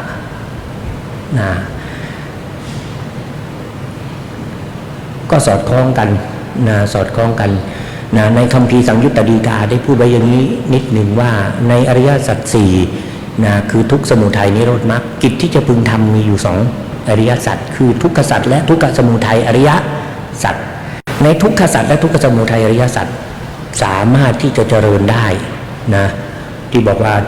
สติปัฏฐาน4เจริญ7 ปี7 เดือน 7 วันนั้นอยู่ในทุกขสัจทุกอริยสัจเพราะว่ามรรคสัจที่เป็นโลกุตระกับนิโรธสัจที่เป็นโลกุตระมันเกิดขึ้นขณะเดียวโยมมันเกิดขึ้นแค่ขณะเดียวเพราะฉะนั้นเวลาที่จะเจริญทุกขสัจบางส่วนเป็นธรรมที่ควรเจริญเป็นเรียกโลกียมรรคโลกียมรรคสามารถที่จะใช้เจริญในเรื่องนี้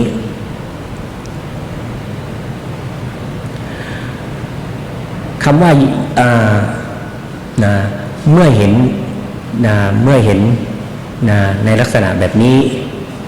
ก็จะไม่ตกอยู่ในฐานะที่คนเขาทั้งหลายเขาติดกันอยู่โยมคนเขาทั้งหลายที่เขาติดกันอยู่เขาติดอยู่ในนามขันธ์รูปขันธ์ด้วยฐานะแห่งโลภะโดยฐานะแห่งโทสะโดยฐานะแห่งโมหะโดยฐานะแห่งทิฏฐิโดยฐานะแห่งมานะโดยฐานะแห่งกิเลสโดยฐานะแห่งทุจริตคนที่จะติดอยู่ในฐานะของรูปนามนี้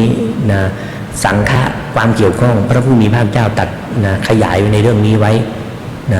ว่ามีเครื่องข้องคือโลภะเครื่องข้องคือโทสะเครื่องข้องคือโมหะเครื่องข้องคือมานะเครื่องข้องคือทิฏฐิเครื่องข้องคือกิเลสและเครื่องข้องคือทุจริตแต่ผู้รู้หาข้องอยู่ไม่แต่ผู้รู้หาข้องอยู่ไม่เมื่อท่านรู้ด้วยศีลวิสุทธิด้วยจิตวิสุทธิด้วยปัญญาวิสุทธิแล้วท่านก็จะไม่ข้องอยู่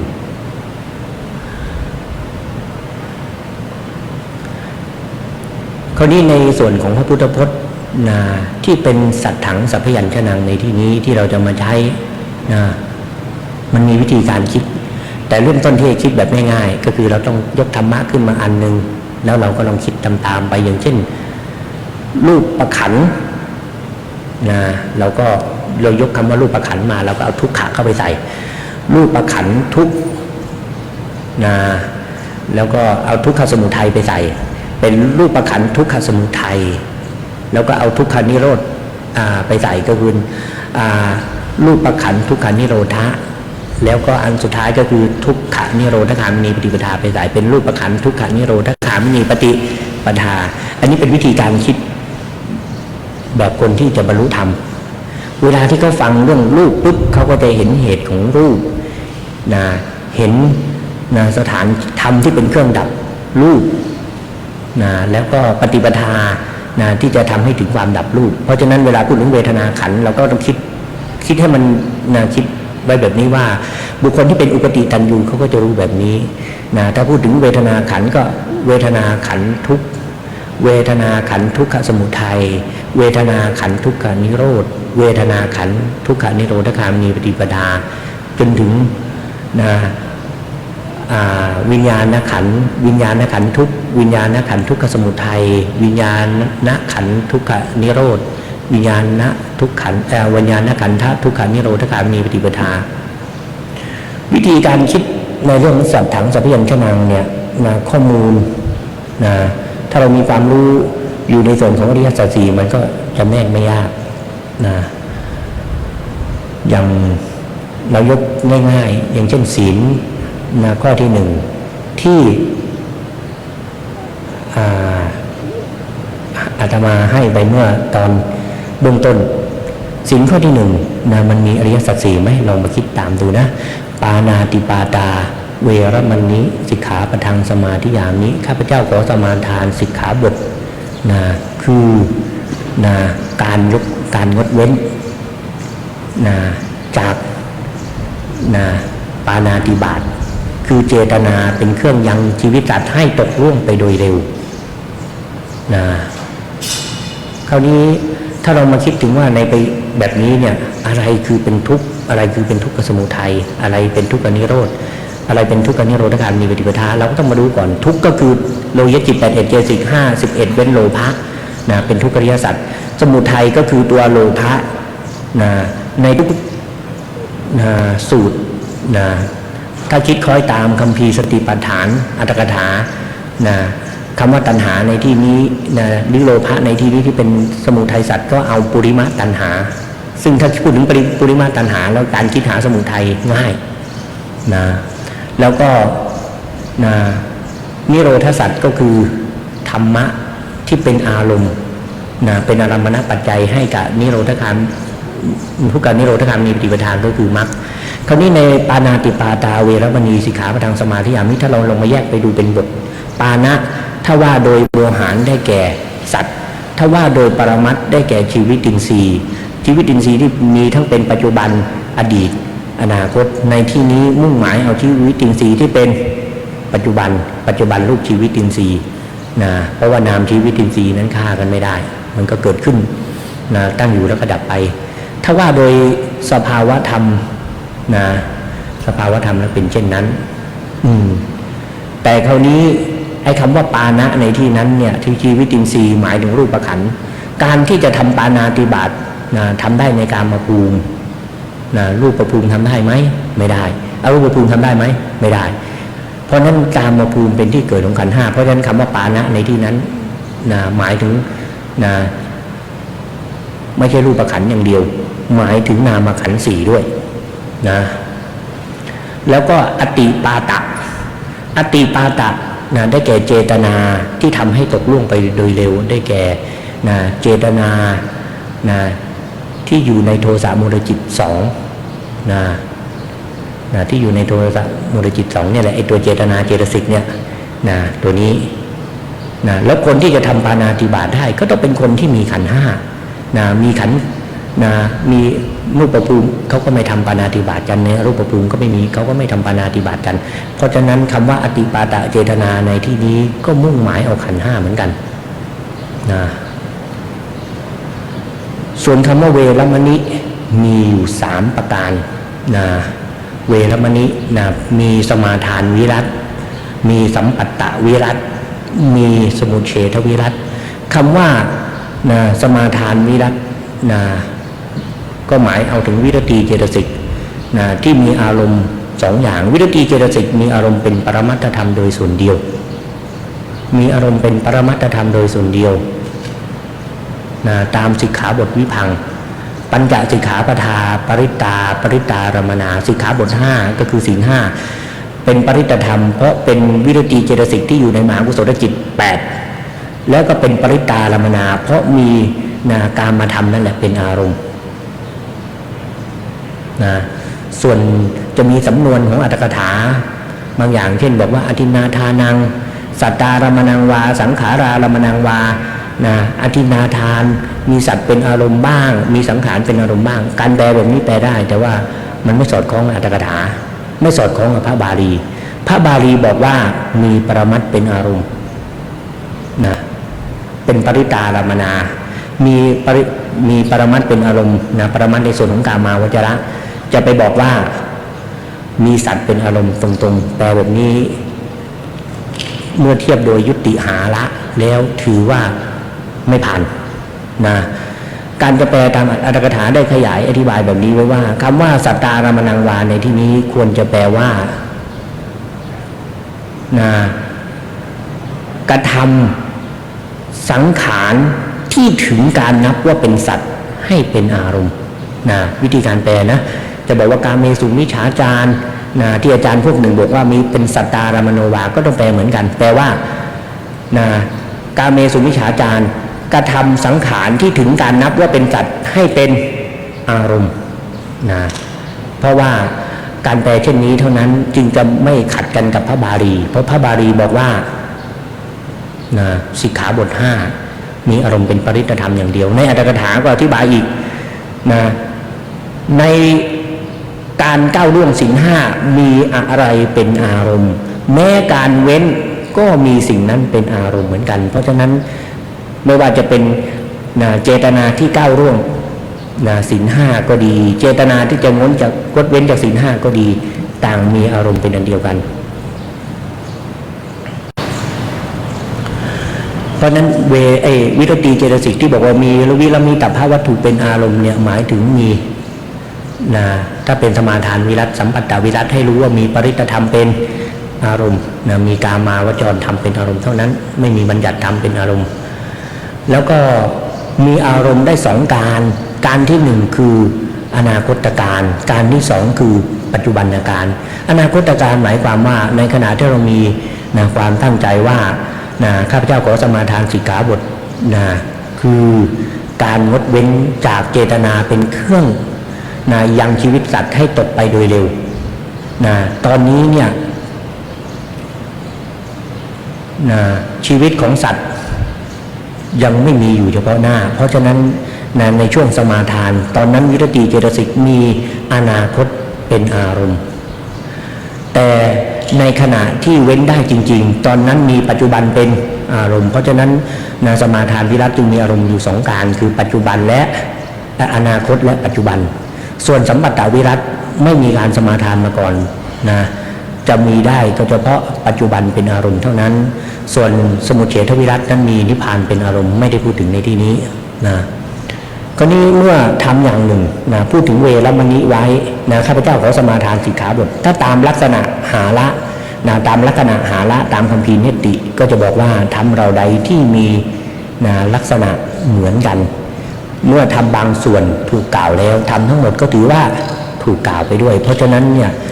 วิรติเจตสิกที่เป็นโลกุตระมีอยู่ในจิตสองประเภทที่หนึ่งคือในมรรคจิตประเภทที่สองคือผลจิตในมรรคจิตนั้นมีเจตสิกอยู่มีเจตสิกอยู่ทั้งหมด36อย่างเต็มที่ใน36นั้นเนี่ยมีมรรคมีองค์8เจตสิกที่เป็นมรรคองค์8อยู่8ดวงใน8ดวงนั้นก็มีวิรติเจตสิกอยู่3ดวงวิรติเจตสิกตอนนี้เวลาเกิดขึ้นแม้ในขณะที่เป็นโลกิยะจะเป็นนากถาจีก็จริงแต่ในขณะที่เป็นโลกุตระแล้วเป็นมรรคสมังคีธรรมะสมังคีในที่นี้จะทำให้วิรติเจตสิกทั้ง3เกิดขึ้นพร้อมกันวิรติเจตสิกที่เกิดขึ้นในที่นี้ในอริยมรรคเป็นมรรคสัตว์อารมณ์ของวิรติเจตสิกคือนิพพานเป็นนิโรธสัตว์ส่วนปานะคือสัตว์ที่ถูกฆ่าอันหมายถึงขันธ์5และเจตนาของผู้ฆ่าก็หมายถึงขันธ์5เหมือนกันจัดเป็นทุกขสัตว์ปุริมะตัณหาที่เป็นเหตุให้ขันธ์5เขาเกิดในปัจจุบันปุริมะตัณหานั้นจัดเป็นสมุทัยสัตว์แต่ปุริมะตัณหากล่าวไว้โดยแค่ส่วนหนึ่งนะจริงๆแล้วธรรมที่เป็นสมุทัยสัตว์เนี่ยท่านจะกล่าวไว้ในคัมภีร์ปฏิจจสมุปบาทหมายถึงธรรมะ5ประการนะอติเตเหตุโวปัญจอีธานิพระปัญจกัง นะอีธานิเหตโวปัญจอายติงพระปัญจกังนะอดีตเหตุห้าคือนะวิชาตัณหาอุปาทานสังขารกรรมเป็นปัจจัยนะให้เกิดผลธรรมห้าคือวิญญาณนามรูปสลายยตนะผัสสะเวทนานะอดีตปัจจุบันเหตุห้าคืออวิชชาตัณหาอุปาทานสังขารกรรมเป็นปัจจัยนะทำให้เกิดนะอนาคตผลห้าคือวิญญาณนามรูปสลายยตนะผัสสะเวทนาอันนี้พูดตามปฏิจจสมุปบาทถ้าพูดตามธรรมะที่เป็นเหตุให้ได้ขันธ์ขึ้นมาแล้วเราก็นะกุศลธรรมอกุศลธรรมทั้งหมดที่ทำให้นะเกิดปฏิสนธิในภพต่อๆไปทำเหล่านี้ทั้งหมดชื่อว่าสมุทัยสัตว์แต่ถ้าพูดโดยประธานแล้วเอาแค่ตัวเดียวคือปุริมะตัณหาเหมือนกับคำว่าพระราชามาแล้วคำว่าพระราชามาแล้วนะพูดถึงพระราชาเป็นประธานแต่แท้จริงแล้วก็นะบุคคลที่มาก็มีพวกเสนาอามาตย์ราชองครักษ์นะแล้วก็กองทัพมาด้วยทั้งหมดแต่การพูดไว้นะถึงพระราชานะพระองค์เดียวก็เป็นการพูดโดยเป็นประธานนะก็เรียกประธานในที่นี้ก็เหมือนกันเรียกถึงตัณหานะว่าเป็นสมุทัยสัตว์โดยเป็นประธานแล้วตัณหาก็เอาเฉพาะตัณหาที่เป็นอดีตนะถ้าเป็นตัณหาที่เป็นปัจจุบันนะในคัมภีร์นะพระวินัยอัตถกถาก็ยังเอามาจำแนกเป็นทุกขสัตว์เหมือนกันอย่างเช่นรูปตัณหาสมุทัยรูปตัณหานิโรธรูปตัณหานิโรธคามินีปฏิปทานะสัทธตัณหาสมุทัยสัทธตัณหานิโรธสัทธตัณหานิโรธคามินีปฏิปทาเพราะฉะนั้นจะเป็นคำพูดที่สั้นก็ดียาวก็ดีนะในพระพุทธพจน์จะยกเอาในส่วนของพระวินัยพระสูตรพระอภิธรรมเมื่อนำมาพินิจพิจารณาแล้วก็จะได้ออกมาเป็นอริยสัจสี่เหมือนกันหมดมีความงามในเบื้องต้นท่ามกลางที่สุดพร้อมทั้งอัฏฐะพร้อมทั้งพยัญชนะคำเหล่านี้เนี่ยสำหรับบุคคลที่ตั้งใจเรียนจริงๆมานั่งพินิจพิจารณาดูก็จะเห็นว่าพระพุทธพจน์นี้สอดคล้องเป็นแนวทางเป็นอันเดียวกันมีคนเคยปรารภคำถามเหมือนกันว่าพระผู้มีพระเจ้าตรัสแบบนี้ว่าสัพเพธัมมาอนัตตาธรรมทั้งหลายไม่ใช่ตัวไม่ใช่ตนแต่ก็เห็นมีพระพุทธพจน์บางที่บอกว่าอัตตาหิอัตโนนาโถมีอยู่ตนแลเป็นที่พึ่งแห่งตนนัตถิอัตตะสมังเตมังความรักที่เสมอด้วยตนไม่มีอัตตานังทัพยันติปันติตาบัณฑิตทั้งหลายย่อมฝึกตนพระพุทธพจน์เหล่านี้มันขัดกันหรือเปล่าบอกว่าไม่ขัดเพราะว่าคัมภีร์พื้นฐานพระไตรปิฎกเขาจะแสดงไว้หมดแล้วคัมภีร์พื้นฐานพระไตรปิฎกในส่วนของคัมภีร์ไวยากรณ์ในส่วนของคัมภีร์พจนานุกรมศัพท์จะมีการแสดงเรื่องเหล่านี้ไว้จิตเตกายเยสภาเวจะโสอัตตาปรมัตตนิโสอัตตาอัตตะศัพท์นั้นเป็นปุงลิงผู้ใช้คำว่าโสโหติย่อมมีจิตเตในความหมายว่าจิตกายเยในความหมายว่ากายสภาเวในความหมายว่าสภาวะปรมัตตนิในความหมายว่าปรมาตถมันอย่างเช่นคำว่าอัตตานังทัพยันติปันดิตาบัณฑิตทั้งหลายย่อมฝึกตนในที่นี้หมายถึงฝึกจิตเพราะนั้นคำว่าอัตตาในที่นี้หมายถึงจิตนัตถิอัตตะสมังเปมังความรักที่เสมอด้วยตนไม่มีความรักที่เสมอด้วยตนไม่มีก็มุ่งหมายเอากายคนเรารักกายเราเป็นที่สุดถึงแม้ตื่นเช้ามาจะไม่เคยมาทักว่าเจ้าแขนอันเป็นที่รักเจ้าขาอันเป็นที่รักเจ้าหัวอันเป็นที่รักแต่เวลาเขาเจ็บไข้ได้ป่วยขึ้นมาเราเองก็จะเป็นกังวลมากที่สุดเป็นกังวลมากมากกว่ากายคนอื่นกายคนอื่นเป็นแผลก็ไม่เท่ากายเราเป็นแผลกายคนอื่นเจ็บก็ไม่เท่ากายของเราเจ็บ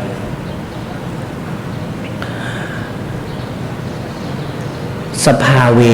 ในอสภาวะอย่างเช่นคำว่า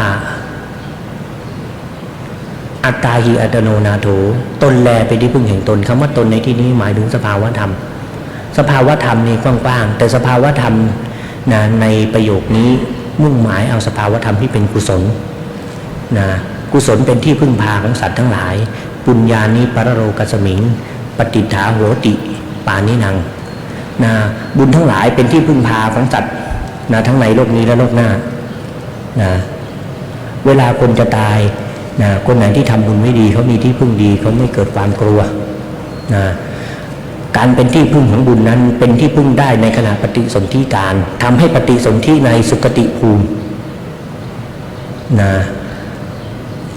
แล้วก็เป็นที่พึ่งได้ในประวัติการทำให้ได้รับความสุขความสบายในประวัติการอันนี้เป็นในส่วนของผลที่เป็นโลกิยะแต่ถ้าเกิดว่าเป็นอัตตาที่สูงสุดในที่นี้หมายถึงอรหัตผลนะเป็นที่พึ่งพาของสัตว์ทั้งหลายได้เพราะจะทำให้ไม่เกิดอีกนะสัตว์ทั้งหลายที่จะต้องเกิดอีกนี่นะก็หมายความว่าเขาก็จะได้รับทุกข์นะทางกายทางใจอีกแต่ถ้าเกิดว่าเขาไม่ต้องเกิดอีกเขาก็ไม่ต้องรับความทุกข์ทางกายทางวาจาส่วนความหมายสุดท้ายนะคือปรมัตตนินะเป็นความหมายความเห็นผิดนะปรมาตมันของลัทธิต่างศาสนาเหมือนกับที่พระผู้มีพระเจ้าตรัสนะตอบพระโมคคัลลาชนะในคราวที่มาถามปัญหานะพระองค์ก็ตรัสตอบไปว่าสุญญโตโรกังอเวคัสสุโมคราชะดูก่อนโมคคัลลาชเธอจงพิจารณาโลกคือขันธ์นี้โดยความเป็นของศูนย์จากตัวตนสัทธาสโตจงเป็นผู้มีสติในการทุกเมื่ออัตตานุทิฏฐิงอูหัจจะเมื่อถอนการตามเห็นว่าเป็นตัวเป็นตนคือปรมาตมันนะได้แล้วเอวังมัจจุตโรสิยานะพึงเป็นผู้นะเธอพึงเป็นผู้ข้ามมัจจุราชคือความตายนะได้โดยอาการอย่างนี้นะเพราะฉะนั้นคำหนึ่งนะก็จะสอดคล้องกันนะถ้าเกิดว่าเรารู้ว่าในพระพุทธพจน์นะศัพท์บางศัพท์นะศัพท์เดียวมีหลายความหมายนะแล้วก็บางทีหลายๆศัพท์ก็มีความหมายเดียวกันนะหลายๆศัพท์ก็มีความหมายเดียวกันอย่างเช่นชื่อของพระพุทธเจ้ามีเยอะไปหมดนะพุทโธทัสสะพะโรสัทธาสัพพัญญูทวิปัสสุตตโมมุนินโทภควานาโตจักกุมังคีรโสมุนิโรปนาโตนัตถิวโรมิเหสิจวินายโกสมันตาจักขุสุขโตปุริปัญโยจมาราชีนราสีโหนรวโรธรรมราชามหามุนีเทวะเทโวโรกาการุธรรมสามีตถาคโต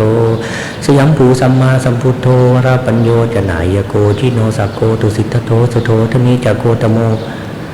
นะชื่อหลายๆชื่อนี่ก็เป็นชื่อของพระผู้มีพระเจ้าทั้งนั้นเลยหรือจะชื่อของพระนิพพานนะโมโกนิโรโททิพาดังทีโปตัณหกโยปรังตานังเดนะมรูปังจาสันตังสัจจามนารยังอสังคตังสิวมตังสุทุตสังปรายนังสรณมณีติกังตถานาสวังทัวมณิทัสนาคถา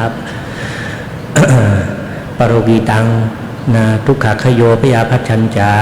วิวัตตังเขมาเกวรังอปวัคโควิราโกจาปณีตามัจจุตังปะทังมันก็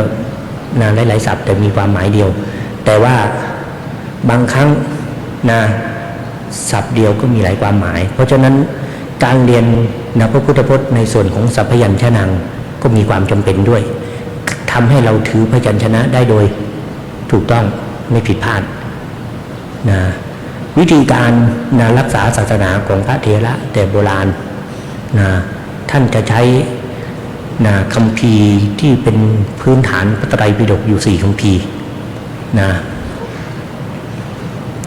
โยสัทธะสัทธากุตโรกุตโรนิกันดูโสยัง โยสัทธะสัทธากุตโรกุตโรนิกันดู ฉันโทอารังกติสุนิจจกตาพิโยโกโสยังกวิตาวิกโรปิกวีสุสังขยะโมไคหะวินทติหิกิติมะมันทรูปัง ภิกษุรูปใดเป็นผู้ฉลาดในคัมภีร์ไวยากรณ์เป็นผู้ฉลาดในคัมภีร์พจนานุกรมศัพท์บาลีเป็นผู้ฉลาดในคัมภีร์สุโภทาลังกาละคือคัมภีร์ระเบียบแบบแผนในการใช้ศัพท์และคัมภีร์ฉันโทคัมภีร์ฉันคาถาภิกษุนั้นถึงแม้จะไม่เคยรจนาคัมภีร์ยังลงแล้วในนักกวีทั้งหลายย่อมได้รับเกียรติคุณอันไม่น้อยในอันนี้เป็นแต่งขึ้นโดยพระเถระลังกาพระเถระลังกาชื่อว่าสังฆรักขิตมหาสามิขั้นเขียนไว้ในคัมภีร์สุโภทาลังการะในปริเฉดที่3คาถาสุดท้ายหรือว่าคัมภีร์ในโบราณอาจารย์ท่านก็จะบอกว่าบุคคลที่ต้องการจะศึกษาพระไตรปิฎกควรจะให้ความสำคัญกับการเรียนการศึกษาในส่วนของคัมภีร์พื้นฐานพระไตรปิฎกมิฉะนั้นแล้วจะมีลักษณะดังที่ท่านกล่าวไว้อย่างนี้ว่าอเวยากรโนตวันโทพัทธิโรโกสวัชชิโตสาหิจารหิโตปังคุโมโกจันทวิวัชชิโตผู้ที่ศึกษาเล่าเรียนพระไตรปิฎกแต่ไม่รู้คัมภีร์ไวยากรณ์เปรียบเหมือนคนตาบอดไม่รู้คัมภีร์พจนานุกรมศัพท์เปรียบเหมือนคนหูหนวกไม่รู้คัมภีร์สุโภทาลังกาละเปรียบเหมือนคนเปรี้ยไม่รู้คัมภีร์ฉันเปรียบเหมือนคนใบ้เพราะฉะนั้นในการเรียนการศึกษาในส่วนพยัญชนะก็มีความสำคัญการที่จะรักษาคัมภีร์พระศาสนาสืบต่อไปก็ในส่วนของคันธาธุระตรงนี้ก็เป็นส่วนที่สำคัญตามที่หลวงปู่ท่านก็มีการเน้นเรื่องการเรียนการศึกษาในส่วนของสัตถังก็คือให้มีการเรียนท่านจะไปอยู่ในที่ไหนๆก็ตามท่านก็จะให้มีการเรียนการศึกษาคัมภีร์พระอภิธรรมแล้วก็เน้นณปัจจุบันนี้ที่วัดนี้หลวงปู่ก็สนับสนุนให้มีการเรียนการศึกษาในส่วนของบาลีซึ่งเป็นศัพท์พยัญชนะอันจะเป็นเครื่องรักษาคัมภีร์พระไตรปิฎกให้สืบต่อไปจนถึง5,000 ปีเพราะนั้นการวางระเบียบรากฐานในสิ่งนี้เนี่ยเป็นสิ่งสำคัญเพราะว่าไม่ว่าจะเป็นคัมภีร์อภิธรรมคัมภีร์บาลีไวยากรณ์ทำให้เรารู้พระพุทธพจน์ได้เข้าใจลึกซึ้งดีอย่างเช่นสมัยเรียนมงคลเคยเรียนมงคลจะมียกเอาอัตถกถาของอังคุตรนิกายมาพูดถึงว่าอกุศลธรรมที่มีโทษมากที่สุดก็คือมิจฉาทิฏฐิเพราะวันนี้ตามมิจฉาทิฏฐิเนี่ยพระองค์ไม่ได้กำหนดไว้เหมือนกับพวกปัญจานันตริยกรรมที่ว่าจะตั้งอยู่ได้ตลอดกาลถามว่าเพราะอะไรพระองค์ไม่ได้กำหนดไว้เพราะว่ามันมีโทษมากก็แล้วแต่บุคคลนั้นคลายได้เร็วก็รอดจากทุกขติได้เร็วหน่อยคลายได้ช้าก็รอดได้ช้าแต่ว่าบุคคลที่มีทิฏฐิแบบนี้จะต้องในลำดับแห่งการเสียชีวิตการตายไปจะต้องไปอยู่ในทุกขติภูมิแน่นอนคราวนี้มันมีอยู่คำหนึ่งว่านี่มิจฉาทิฏฐิมิจฉาทิฏฐิที่มีโทษมากเนี่ยนะถ้าในชวนะที่1ยังพอแก้ไขได้ชวนะดวงที่2ถึงดวงที่6ก็ยังพอแก้ไขได้ชวนะดวงที่7ต่อให้พระสัมมาสัมพุทธเจ้าก็ช่วยแก้ไขให้ไม่ได้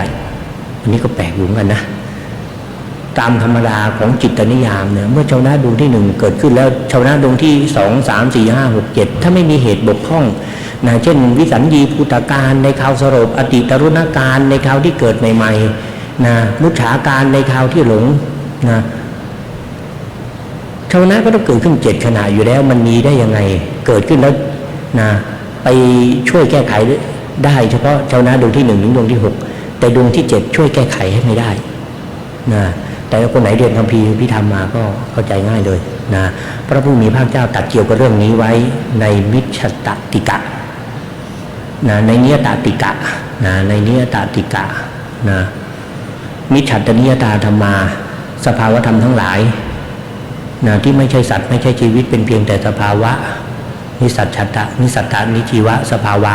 ที่มีสภาพเป็นความชั่วและให้ผลในลำดับแห่งจุติจิตมีอยู่องค์ธรรมได้แก่ชาวนะดวงที่ 7ของปัญจานันตริยธรรมและ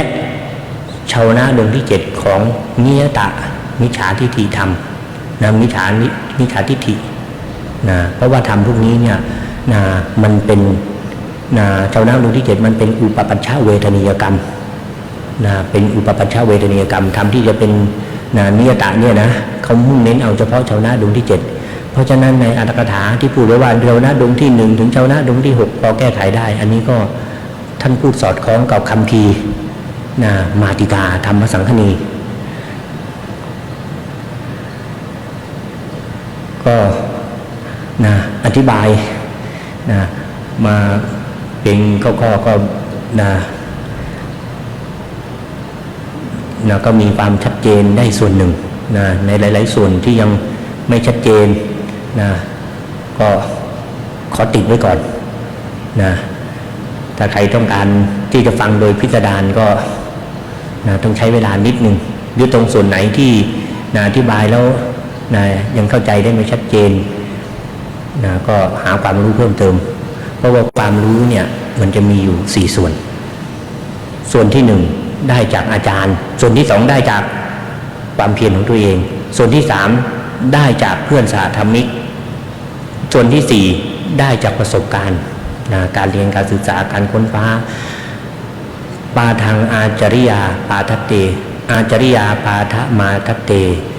ปาทังสิโสสชานานาปาทังสพัมมจาริหิปาทังกรกเมนะจะนะวิชาความรู้นั้นมี4ส่วนที่1คือได้จากอาจารย์ส่วนที่2ได้จากนะตนเองส่วนที่3ได้จากเพื่อนสาธรรมิกเอาไปคุยสนทนากันเอาไปสอนต่อส่วนที่4ก็ได้จากประสบการณ์นะก็นะนะก็นึกนะถึงอุปการะคุณของหลวงปู่ที่นะท่านนะได้ดำรงนะอยู่ในเพศสมณะแล้วก็ทำกิจในส่วนของคันธะธุระแล้ววิปัสสนาธุระนะช่วยนะรักษาประคับประคองศาสนานะให้มีความรุ่งเรืองนะเป็นอย่างมากในฐานะของพระมหาเถระนะรูปหนึ่งอันนี้ก็นะควรที่จะเอาเป็นเยี่ยงอย่างนะควรที่จะเป็นเยี่ยงอย่างแล้วก็ผมก็นึกถึงนะงานที่นะหลวงปู่ท่านทำไว้ตอนนี้ก็นะศรัทธานะที่มีอยู่ในตัวหลวงปู่แล้วก็ฉันทะในการที่จะทำงานก็ยังมีต่อไปนะก็งานศาสนาเป็นเรื่องของความร่วมมือนะไม่ใช่หน้าที่ของผู้ใดผู้หนึ่งเป็นเรื่องของนะพระภิกษุนะสามเณรบรรพชิตนะเป็นเรื่องของญาติโยมที่จะต้องช่วยกันนะประคับประคองนะสนับสนุนนะรักษาศาสนาให้เจริญรุ่งเรืองอยู่ในจิตนะของเราแล้วก็แผ่เข้าไปนะสู่นะบุคคลนะอื่นๆนะกุลบุตรรุ่นหลังศิษยานนะศิษยานุศิษย์นะสืบต่อไปนะก็ขอนะจบลงไว้แต่เพียงเท่านี้นะเอวังก็มีด้วยประการอาจารย์นี้หันธรรมยังสาธุการังกโรมาเซสาธุสาธุสาธุท่านพระอาจารย์พระมหาพยอมธรรมรักขิโตปฏิธรรม9ประโยคได้พรรณนาถึงความสำคัญของการเผยแผ่พระพุทธศาสนาและการอธิบายความที่มาในภาษิตต่างๆกับทั้งอธิบายถึงข้อธรรมในพระอภิธรรม ให้เราท่านทั้งหลายคณะศิษยานุศิษย์ได้สดับรับฟัง ซึ่งในทุกวันทุกค่ำคืนทางวัดก็จะมีการแสดงธรรมเทศนาทุกวันในภาคบ่ายนี้แล้วแต่โอกาสที่คณะศิษย์จะมาร่วมเป็นเจ้าภาพและประสงค์และแจ้งทางวัดว่าจะมีธรรมเทศนาโดยกับทั้งในวันนี้คณะท่านเจ้าภาพโดยคณะของพระอภิธรรมบัณฑิตและนักศึกษาพระอภิธรรม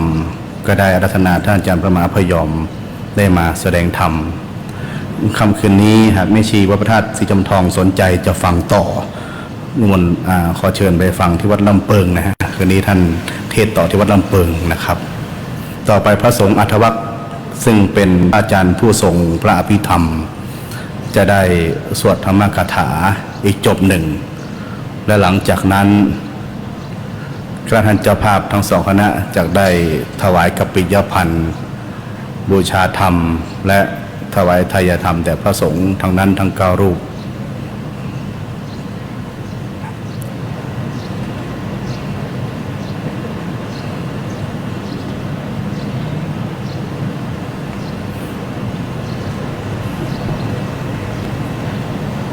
นะโมตัสสะภะคะวะโต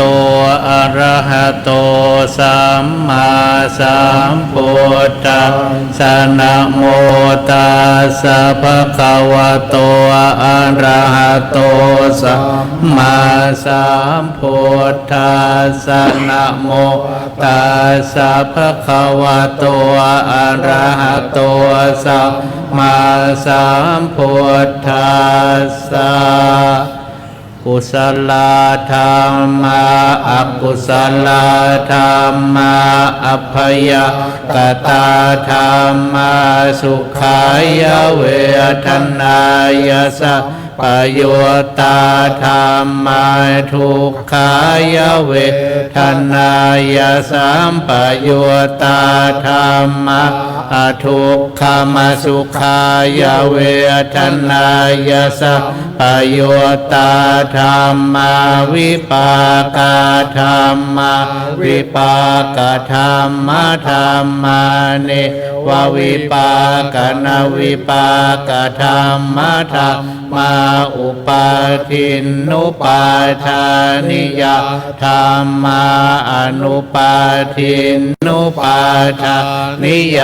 ธรรมาอนุปาทินานุปาทานิยธรรมาสังกิเลสสังกิเลสิกาธรรมาอสังกิเลสสังกิเลสิกาธรรมาอสังกิเลธาสังกิเลสิกาธรรมะสวิตากสวิจาราธรรมะอวิตากวิจารมัตตาธรรมะอวิตากวิจารธรรมะปิติสหคตาธรรมะสุขสหคตาธรรมะอุเปกขาสหคตาธรรมะทัสสะเนนะปะหาตาภะธรรมะภาวนายปะหาตาภะธรรมะเนวทัสสะเนนะนะภาวนายปะหาตาภะธรรมะทัสสะเนนะปะหาตาภะเหตุกาธรรมะภาวนายปะหาตาภะเหตุกาธรรมะเนวทัสสะเนนะนะภาวนายปะหาตาภะเหตุกาธรรมะอาจยคามิโนธรรมะอปัจจยคามิโนธรรมะเนวาจยคามิโนนาปัจจยคามิโนธรรมะเสขาธรรมะอาเสขาธรรมะเนวเสขานาเสขาธรรมะปริยตาธรรมะมา หาคตาธรรมะอัปปมานาธรรมะปริยตารัมมนาธรรมะมหาคตารัมมนาธรรมะอัปปมานารัมมนาธรรมะหินาธรรมะมาชิมาธรรมะปณิยตาธรรมะมิชาตนิยตาธรรมะสัมมาตนิยตาธรรมะอนิยตาธรรมะมัคคารัมมนะธรรมะมัคคเหตุกาธรรมะมัคคาธิปติโนธรรมะอุปันนาธรรมะอนุปันนาธรรมะอุปาทิโน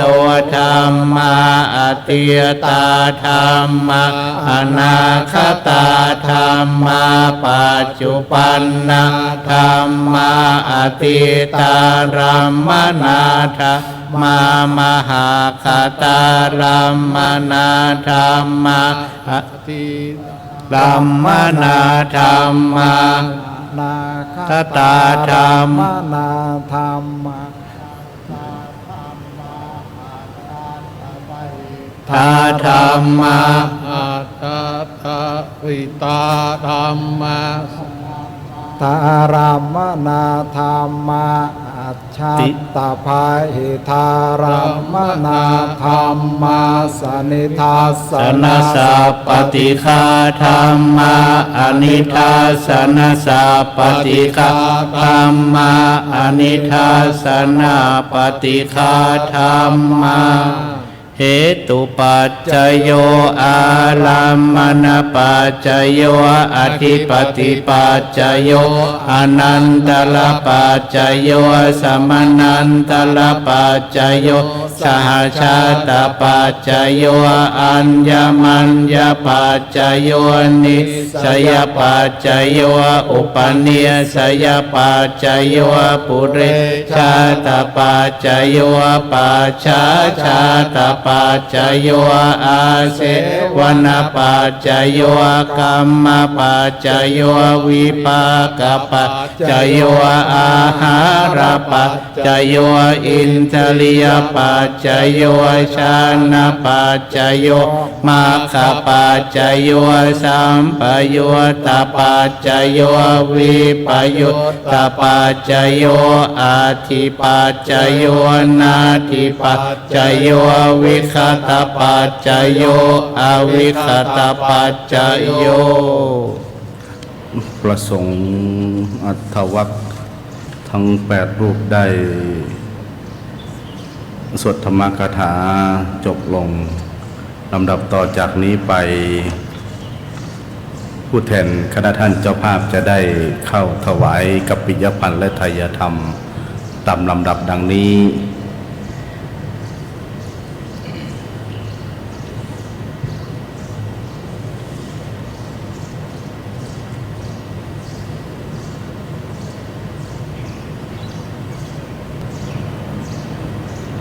ขอเจริญพร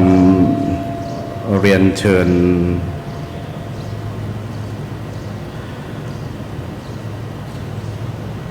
รองศาสตราจารย์กุญชลีวงศ์ไทย ได้เข้าถวายกัปปิยพันธ์และไทยธรรม เพื่อบูชาคุณพระพุทธหน้าโต๊ะหมู่บูชาขอเจริญพรเรียนเชิญ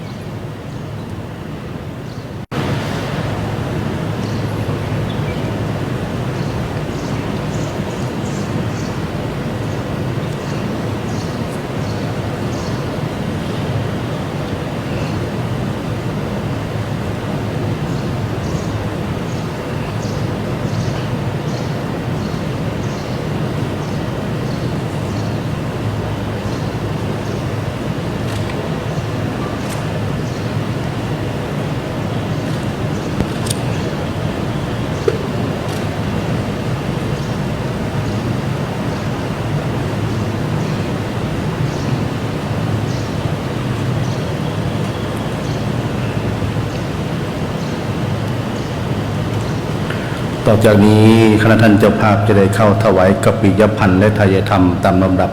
ดังนี้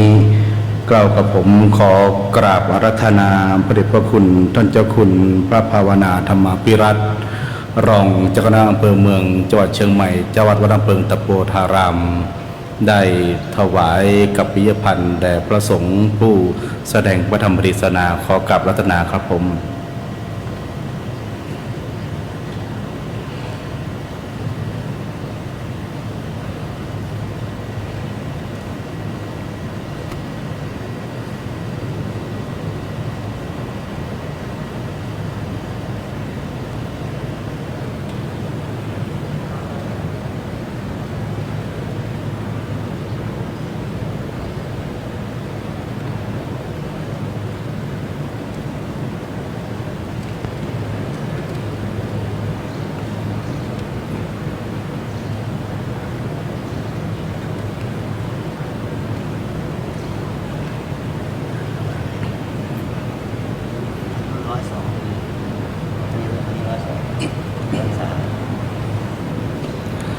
ซึ่งในนามของคณะอภิธรรมบัณฑิตและพระนักศึกษาพระอภิธรรมบัณฑิตทุกท่านถูกเข้าไปนะ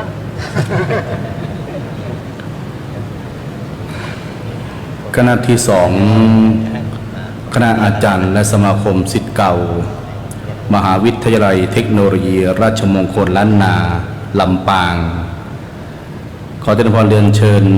ท่านอาจารย์สุวิทย์วิทยารัตน์อดีตผู้อำนวยการกองบริหารทรัพยากรมนุษย์ได้เข้าถวายกัปปิยพันธ์แด่พระสงฆ์ผู้แสดงพระธรรมเทศนาขอเจริญพรเรียนเชิญนะ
ลำดับต่อจากนี้ไปขอเจริญพรเรียนเชิญคณะท่านเจ้าภาพได้เข้าถวายกัปปิยพันธ์แด่พระสงฆ์ทั้ง8รูปผู้สวดธรรมกถาตามลำดับโดยพร้อมเพรียงกันดังนี้ 1. ขอเจริญพรเรียนเชิญแม่ชีผ่องพันธ์ล่องทอง 2. แม่ชีผู้ช่วยศาสตราจารย์ประภัยศรีซ่อนกลิ่น 3. แม่ชีนวลรัตน์ชัยวงศา 4. แม่ชีจันพรกุลรัตดาเจริญ 5. แม่ชีอมรศิริกลิ่นปทุม 6. อาจารย์วิทย์จันทรวิโรธ 7. รองศาสตราจารย์กุลชลีวงไทย 8. คุณพรชัยบุญถารวม8ท่านขอเชิญประเด็นเชิญนะ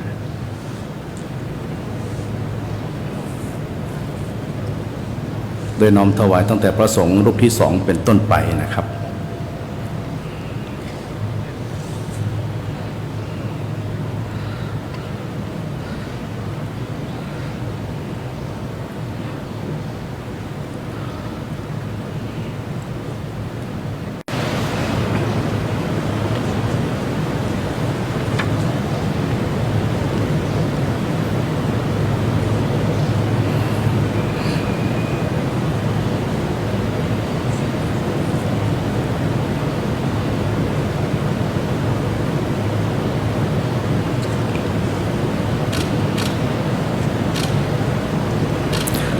ขันเสร็จแล้วขอเชิญกลับที่นั่งรับรองเดิม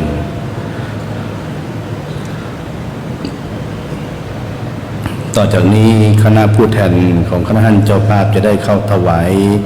ทายธรรมแด่พระสงฆ์ทั้ง9 รูปอันมีท่านพระอาจารย์บรมพยรธรรมรกิโตผู้แสดงพระธรรมเทศนาเป็นประธานในหมู่สงฆ์ทั้ง9 รูป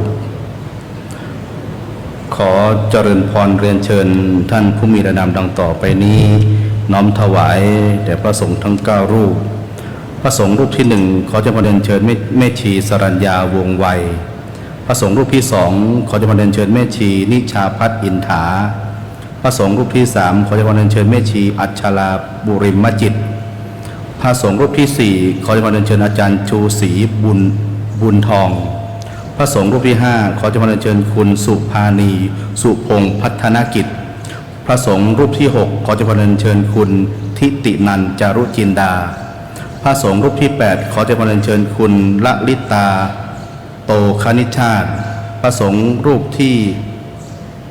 8ขอเจริญพรเรียนเชิญผู้ช่วยศาสตราจารย์วีระอาจารย์สุกัญญาอินทนารี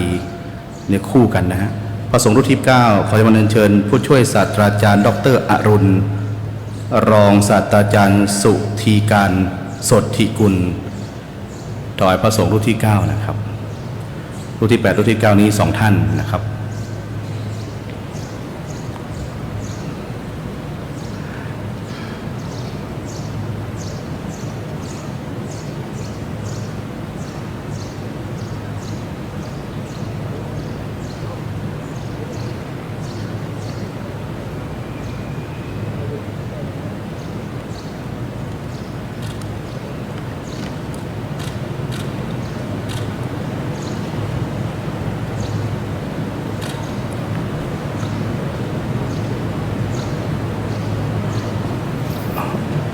รูปที่7คุณฝากโยมถวายเลยนะครับรูปที่7ด้านข้าง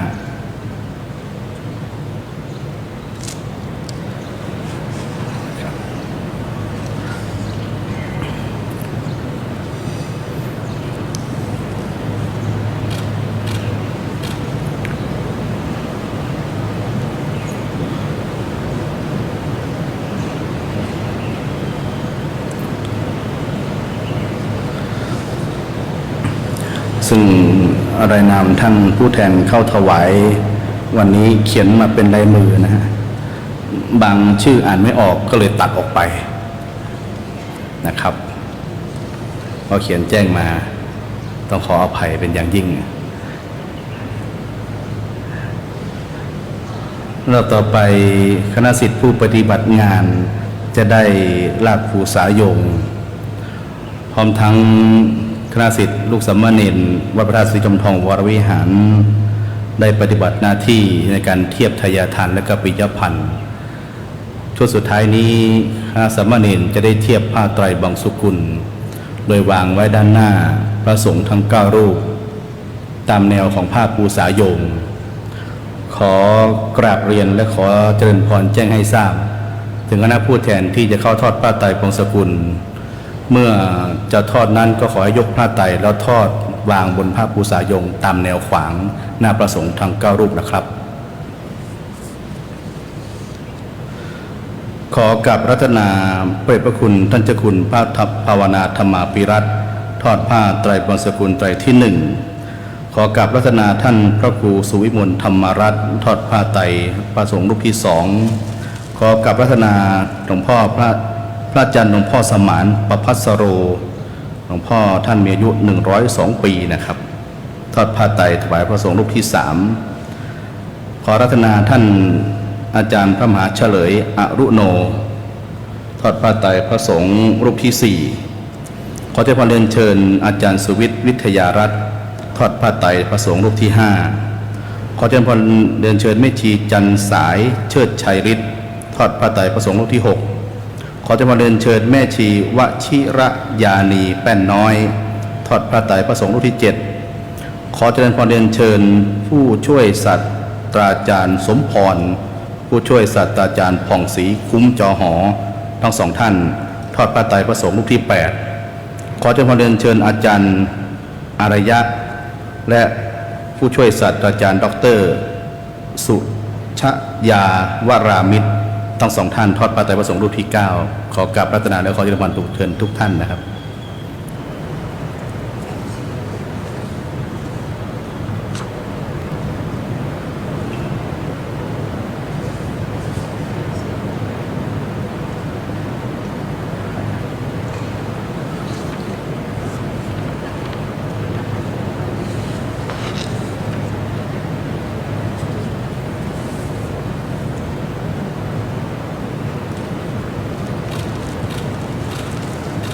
ถ้าอ่านรายนามผิดไปก็ขออภัยนะฮะอ่านตามลายมือที่เขียนมานะครับ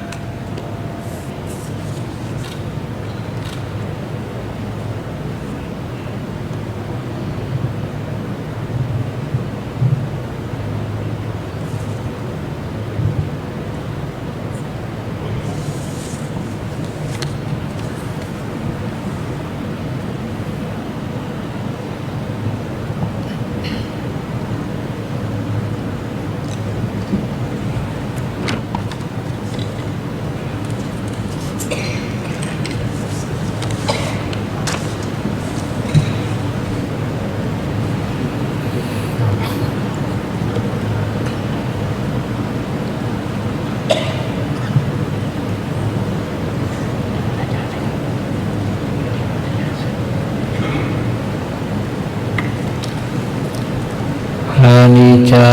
วัตสังขาราอุปาทวยธรรมนิโนอุปาชิตวานิรุชันติเตสังอุปาสมโมสุโข ขอกราบรัตนาและขอเจริญพรเชิญทุกท่านได้กรวดน้ำและรับพรตามลำดับนะครับ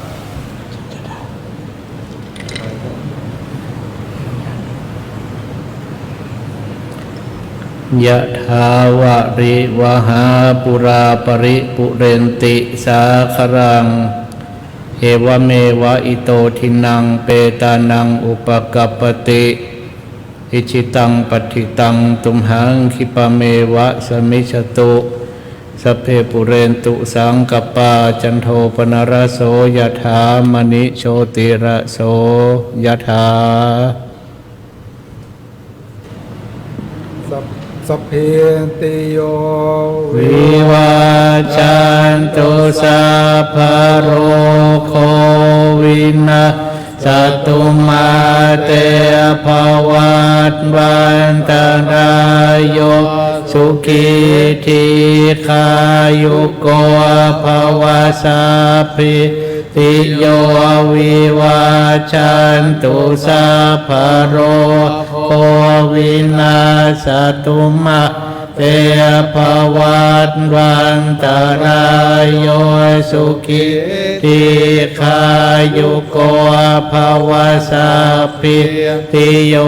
วิวาจันตุสัพพะโรโควินาศตุมาเตภวัตวันตรายโยสุขิติขายุโกภวะอภิวาทนาสีลิสเนจังวุธาปัจจยิโนจัตตารโอธรรมาวัฏันติอายุวันโนสุขังภาลังอัฏฐาสิเมอากาสิเม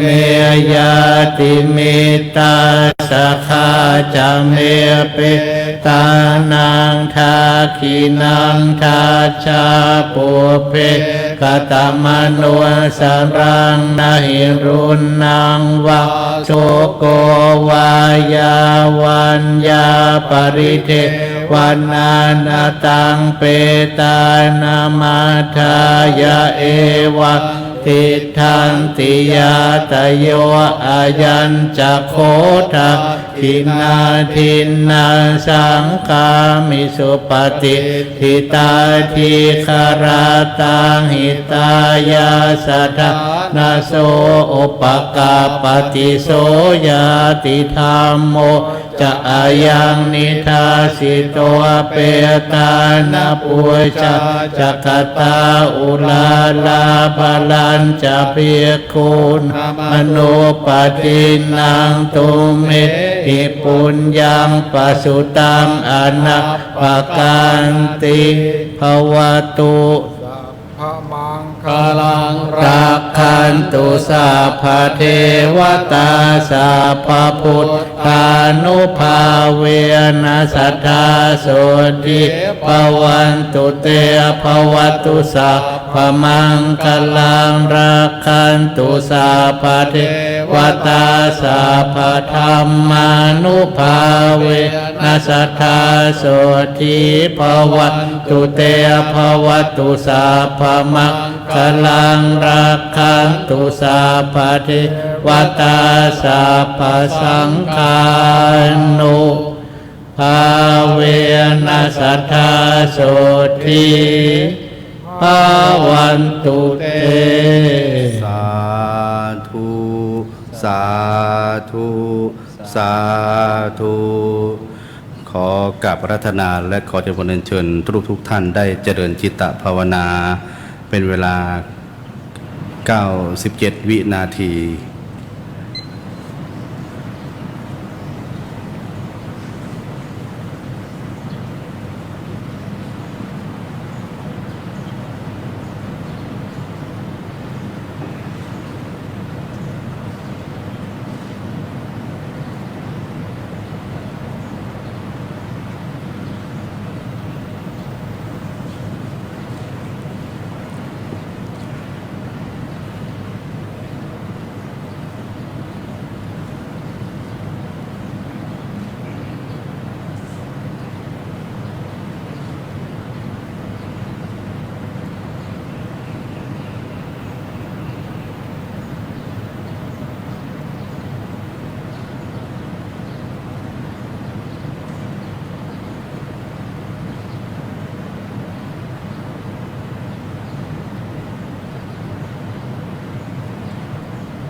สมควรแก่เวลาขออนุญาตกล่าวนำคำกรวดน้ำและคำแผ่เมตตาแบบพื้นเมืองล้านนานะครับ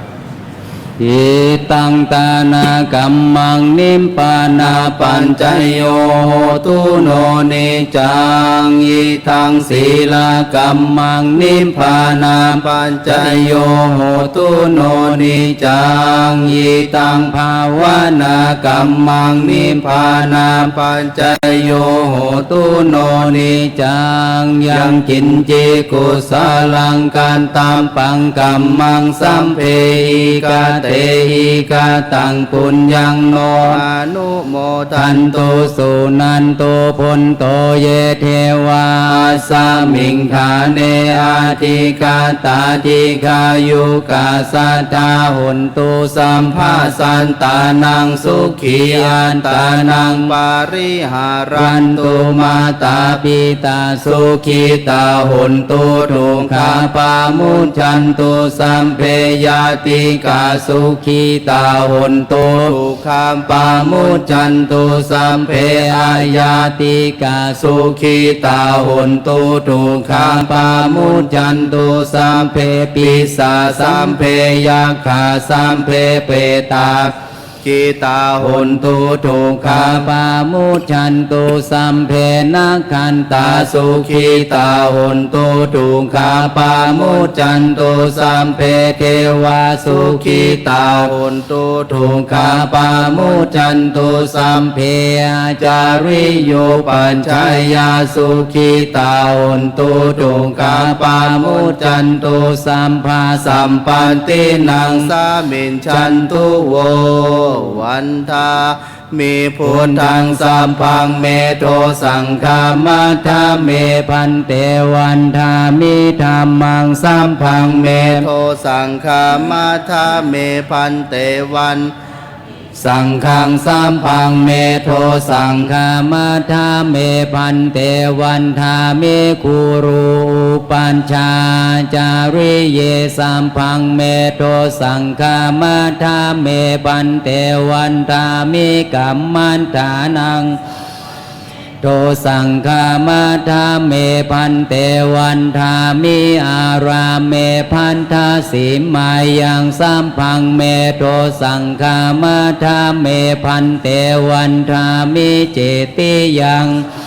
สัมพันธาเนสุปฏิทิตาสาริราธาตุมหาโพธิงพุทธารูปังสากาลังสัทธานาคาโลเกเทวาโลเกพรหมโลเกชัมพูทิเปลังกาทิเปสาลีลาธาตุโยเกสาธาตุโยอาระหันตาธาตุโยเจติยังคันธากุติงจตุราสีทิสาหาเสธรรมขันเทสัพเพสังปาทะเจติยังอาหังวันทามิสัมภาโสขอทุกท่านหันหน้าไปทางโกฏสรีระร่างของพระคุณหลวงปู่เราจะได้วันทาน้อยพร้อมกันนะครับวันตามิพันเตสัมพังอาปาราทังคามาทาเมพันเตมยากาตังปุญญังสามินากานุโมทิตาพังสามินากาตังปุญญังไมหังทาตาพังสาธุสาธุอนุโมทามิ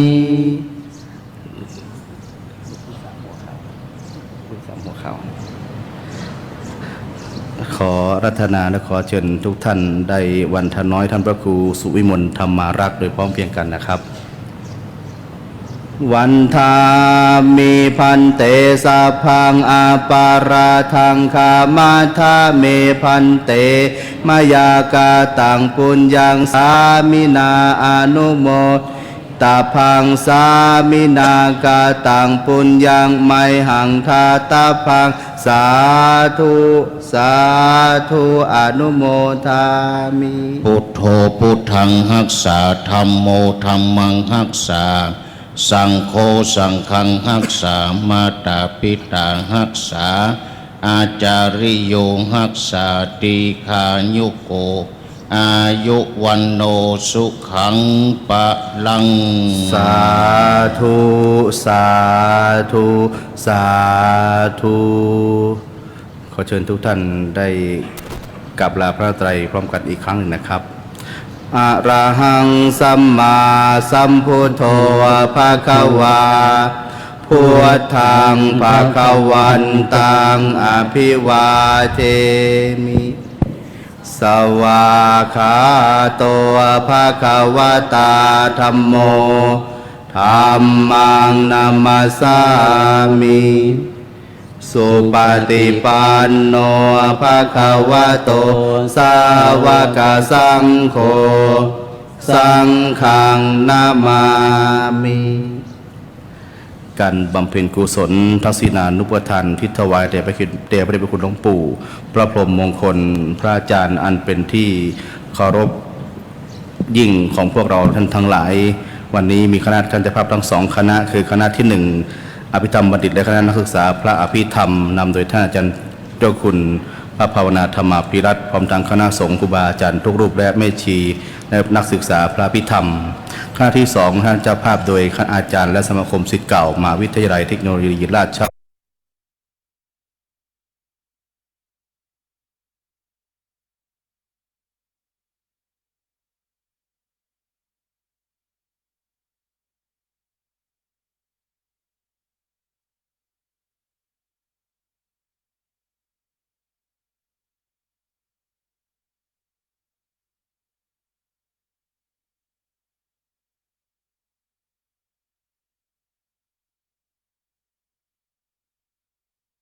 ตั้งแต่ครั้งเนี่ย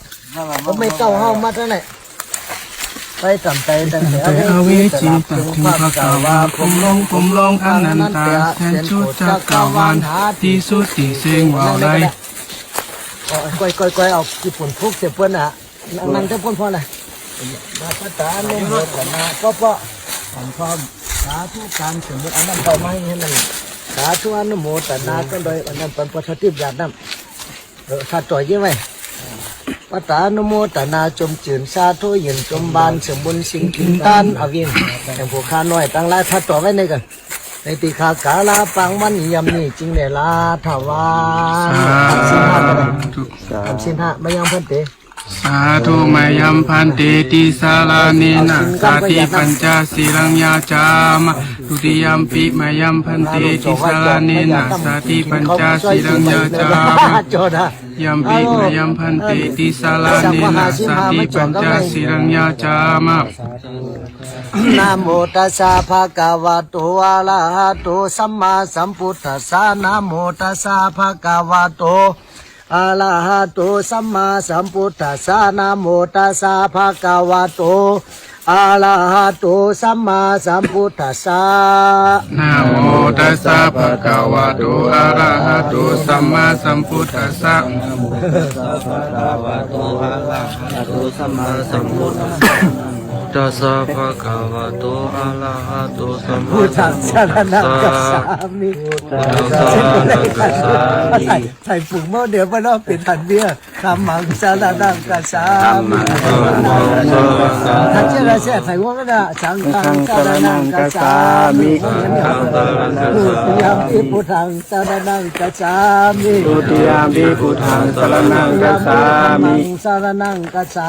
มิตุติยมปิธัมมังสารนังกัสสามิสังฆังสารนังกัสสามิตุติยมปิสังฆังสารนังกัสสามิตุติยมปิพุทธังสารนังกัสสามิตุติยมปิพุทธังสารนังกัสสามิตุติยมปิธัมมังสารนังกัสสามิตุติยมปิธัมมังสารนังกัสสามิสังฆังสารนังกัสสามิตุติยมปิสังฆังสารนังกัสสามิกัมมนังนิพิตังอามาพันเตปานาติปาตาเวรมณีสิกขาปะตังสมาธิยามิปานาติปาทาเวรามณีสิกขาปะตังสมาธิยามิทำกระเจ็บกปัดอตินาตานะเจ็บให้ใจมาอตินาตานะเวรมณีสิกขาปะตังสมาธิยามิอตินาตานาเวรามณีสิกขาปะตังสมาธิยามิกาเมสุมิสาจาราเวรมณีสิกขาปะตังสมาธิยามิยิปะกาเมสุมิสาจาราเวรามณีสิกขาปะตังสมาธิยามิตาเวรมณีสิกขาปะตังสมาธิยามิมุสาวาตาเวรามณีสิกขาปะตังสมาธิยามิเมรยมัสสะปมาตฐานาเวรมณีสิกขาปะตังสมาธิยามิสุราเมรยมัสสะปมาตฐานาเวรามณีสิกขาปะตังสมาธิยามิปัญจสิกขาปตานิสีเลนะสุขติยันติสีเลนะโภกสัมปตาสีเลนะนิสุติยันติโอ้บาดเจ็บที่มาส่งตากหาวเนี่ยโอ้เปยยาวแคมยาวว่าแหละเปยยาวแคมยาวเปยยาวแคมยาวเราผ่าตัวซาเนี่ยล้มมาเนี่ยนิปานะปัจจโยตัวนี้จังนิปานังปรามังสุขาสาธุสาธุสาธุจนมากาลนี้นะเลยสร้างพัดกาลานิยามะทากุสาเลนะยันตังสัตตังปาตังเราใจกันดูนะทุจุจาสุวันอย่านั่งกันสาธุอนุโมทามิตังโมปัสสะตะสัทธาตาเนนะยังอิสิตังปะติตังตุมากังคิปังคิปะเมวะสามิจันโตสัพเพปูเรนตุสังฆปายานัมนะจันโตปนาลาโสยธามานิโจติราโสยธาเดเดโสนาอัจฉนัยวันนี้กว่าเป็นวาลาวันดีสิอย่าไปหยาดน้ำมากำน้ำก็เชียงหยาดก็เดี๋ยวปะเก่าเกินว่าลาวิสังขารปีเก่าก็ลงไปแล้วหน้าวังกาปีใหม่เกี่ยวพยาวันมาจู่จอดดอดถึงแก่สมณสัทธาเลยโมลาสัทธาปูกาตั้งหลายมวลวันนี้บังเกิดไม่มีปอพยาที่ปามวลเป็นก้าวพร้อมก็โดยสัทธาตายากาไปเมืองมาเจียงคางนานาติสานุติสาตั้งหลายมวลจุผู้จุกุนต่างผู้ต่างคน ก็เป็นเก้าเป็นเจ้ามูลาสถาก็ได้จนกันมาทุกเถียงน้อมนำมายังขอนำปูจนาหารกีฬานาปัจจัยไตยาวัตถุทานตั้งหลายมนต์ฝืนนี่น้อมนำมาทัพปนาไทยเป็นตานเดินเปิดจากโอติสานามุนกุศลผลบนกลตานมนต์ฝืนนี่ไปโจจอดเราถึงมาเฮสิคาติวาบุตรเทวดาตนรักษายังดอยหม่อนปางหนาวละตะน้ำมันอ่องฐานาเต้นที่นี่ จิจะจนกันมาโอกาสแก่จีท่าปัญหาไทยเป็นต้านจิงเอาน้ำแหล่ไฟเลยหลังลงตาสองนาพระสุธาเป็นดินนั้นนี่นาว่าได้สองเซนสี่หมื่นโยจานาเป็นสักขีวิญญาณนาบุญคนตันตันดังไหลมวลเนมาท่าปัญหาไทยเป็นต้านแล้วก็ขอจงเจ้าเป็นนิตาสุขาประโยชนาอันยิ่งโยดเกิดเป็นประโยชน์ตันใจในปัจจุบันจะมีอนาคตอันจะมาฟังเข้าไปนา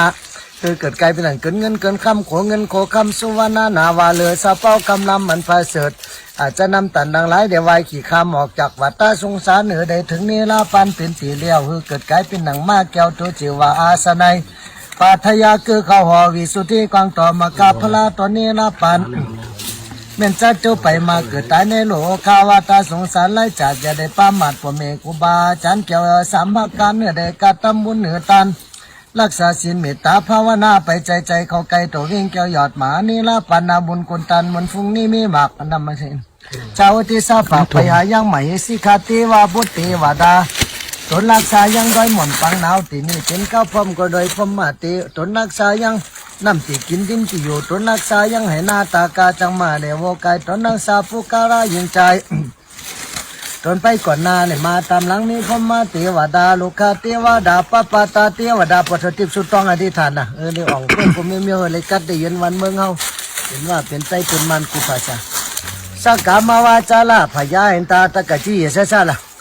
พญาอินตาพญาพมพญายมมหาลาตังพญากุฎพญาหนักนำปาลาไม่ไอสน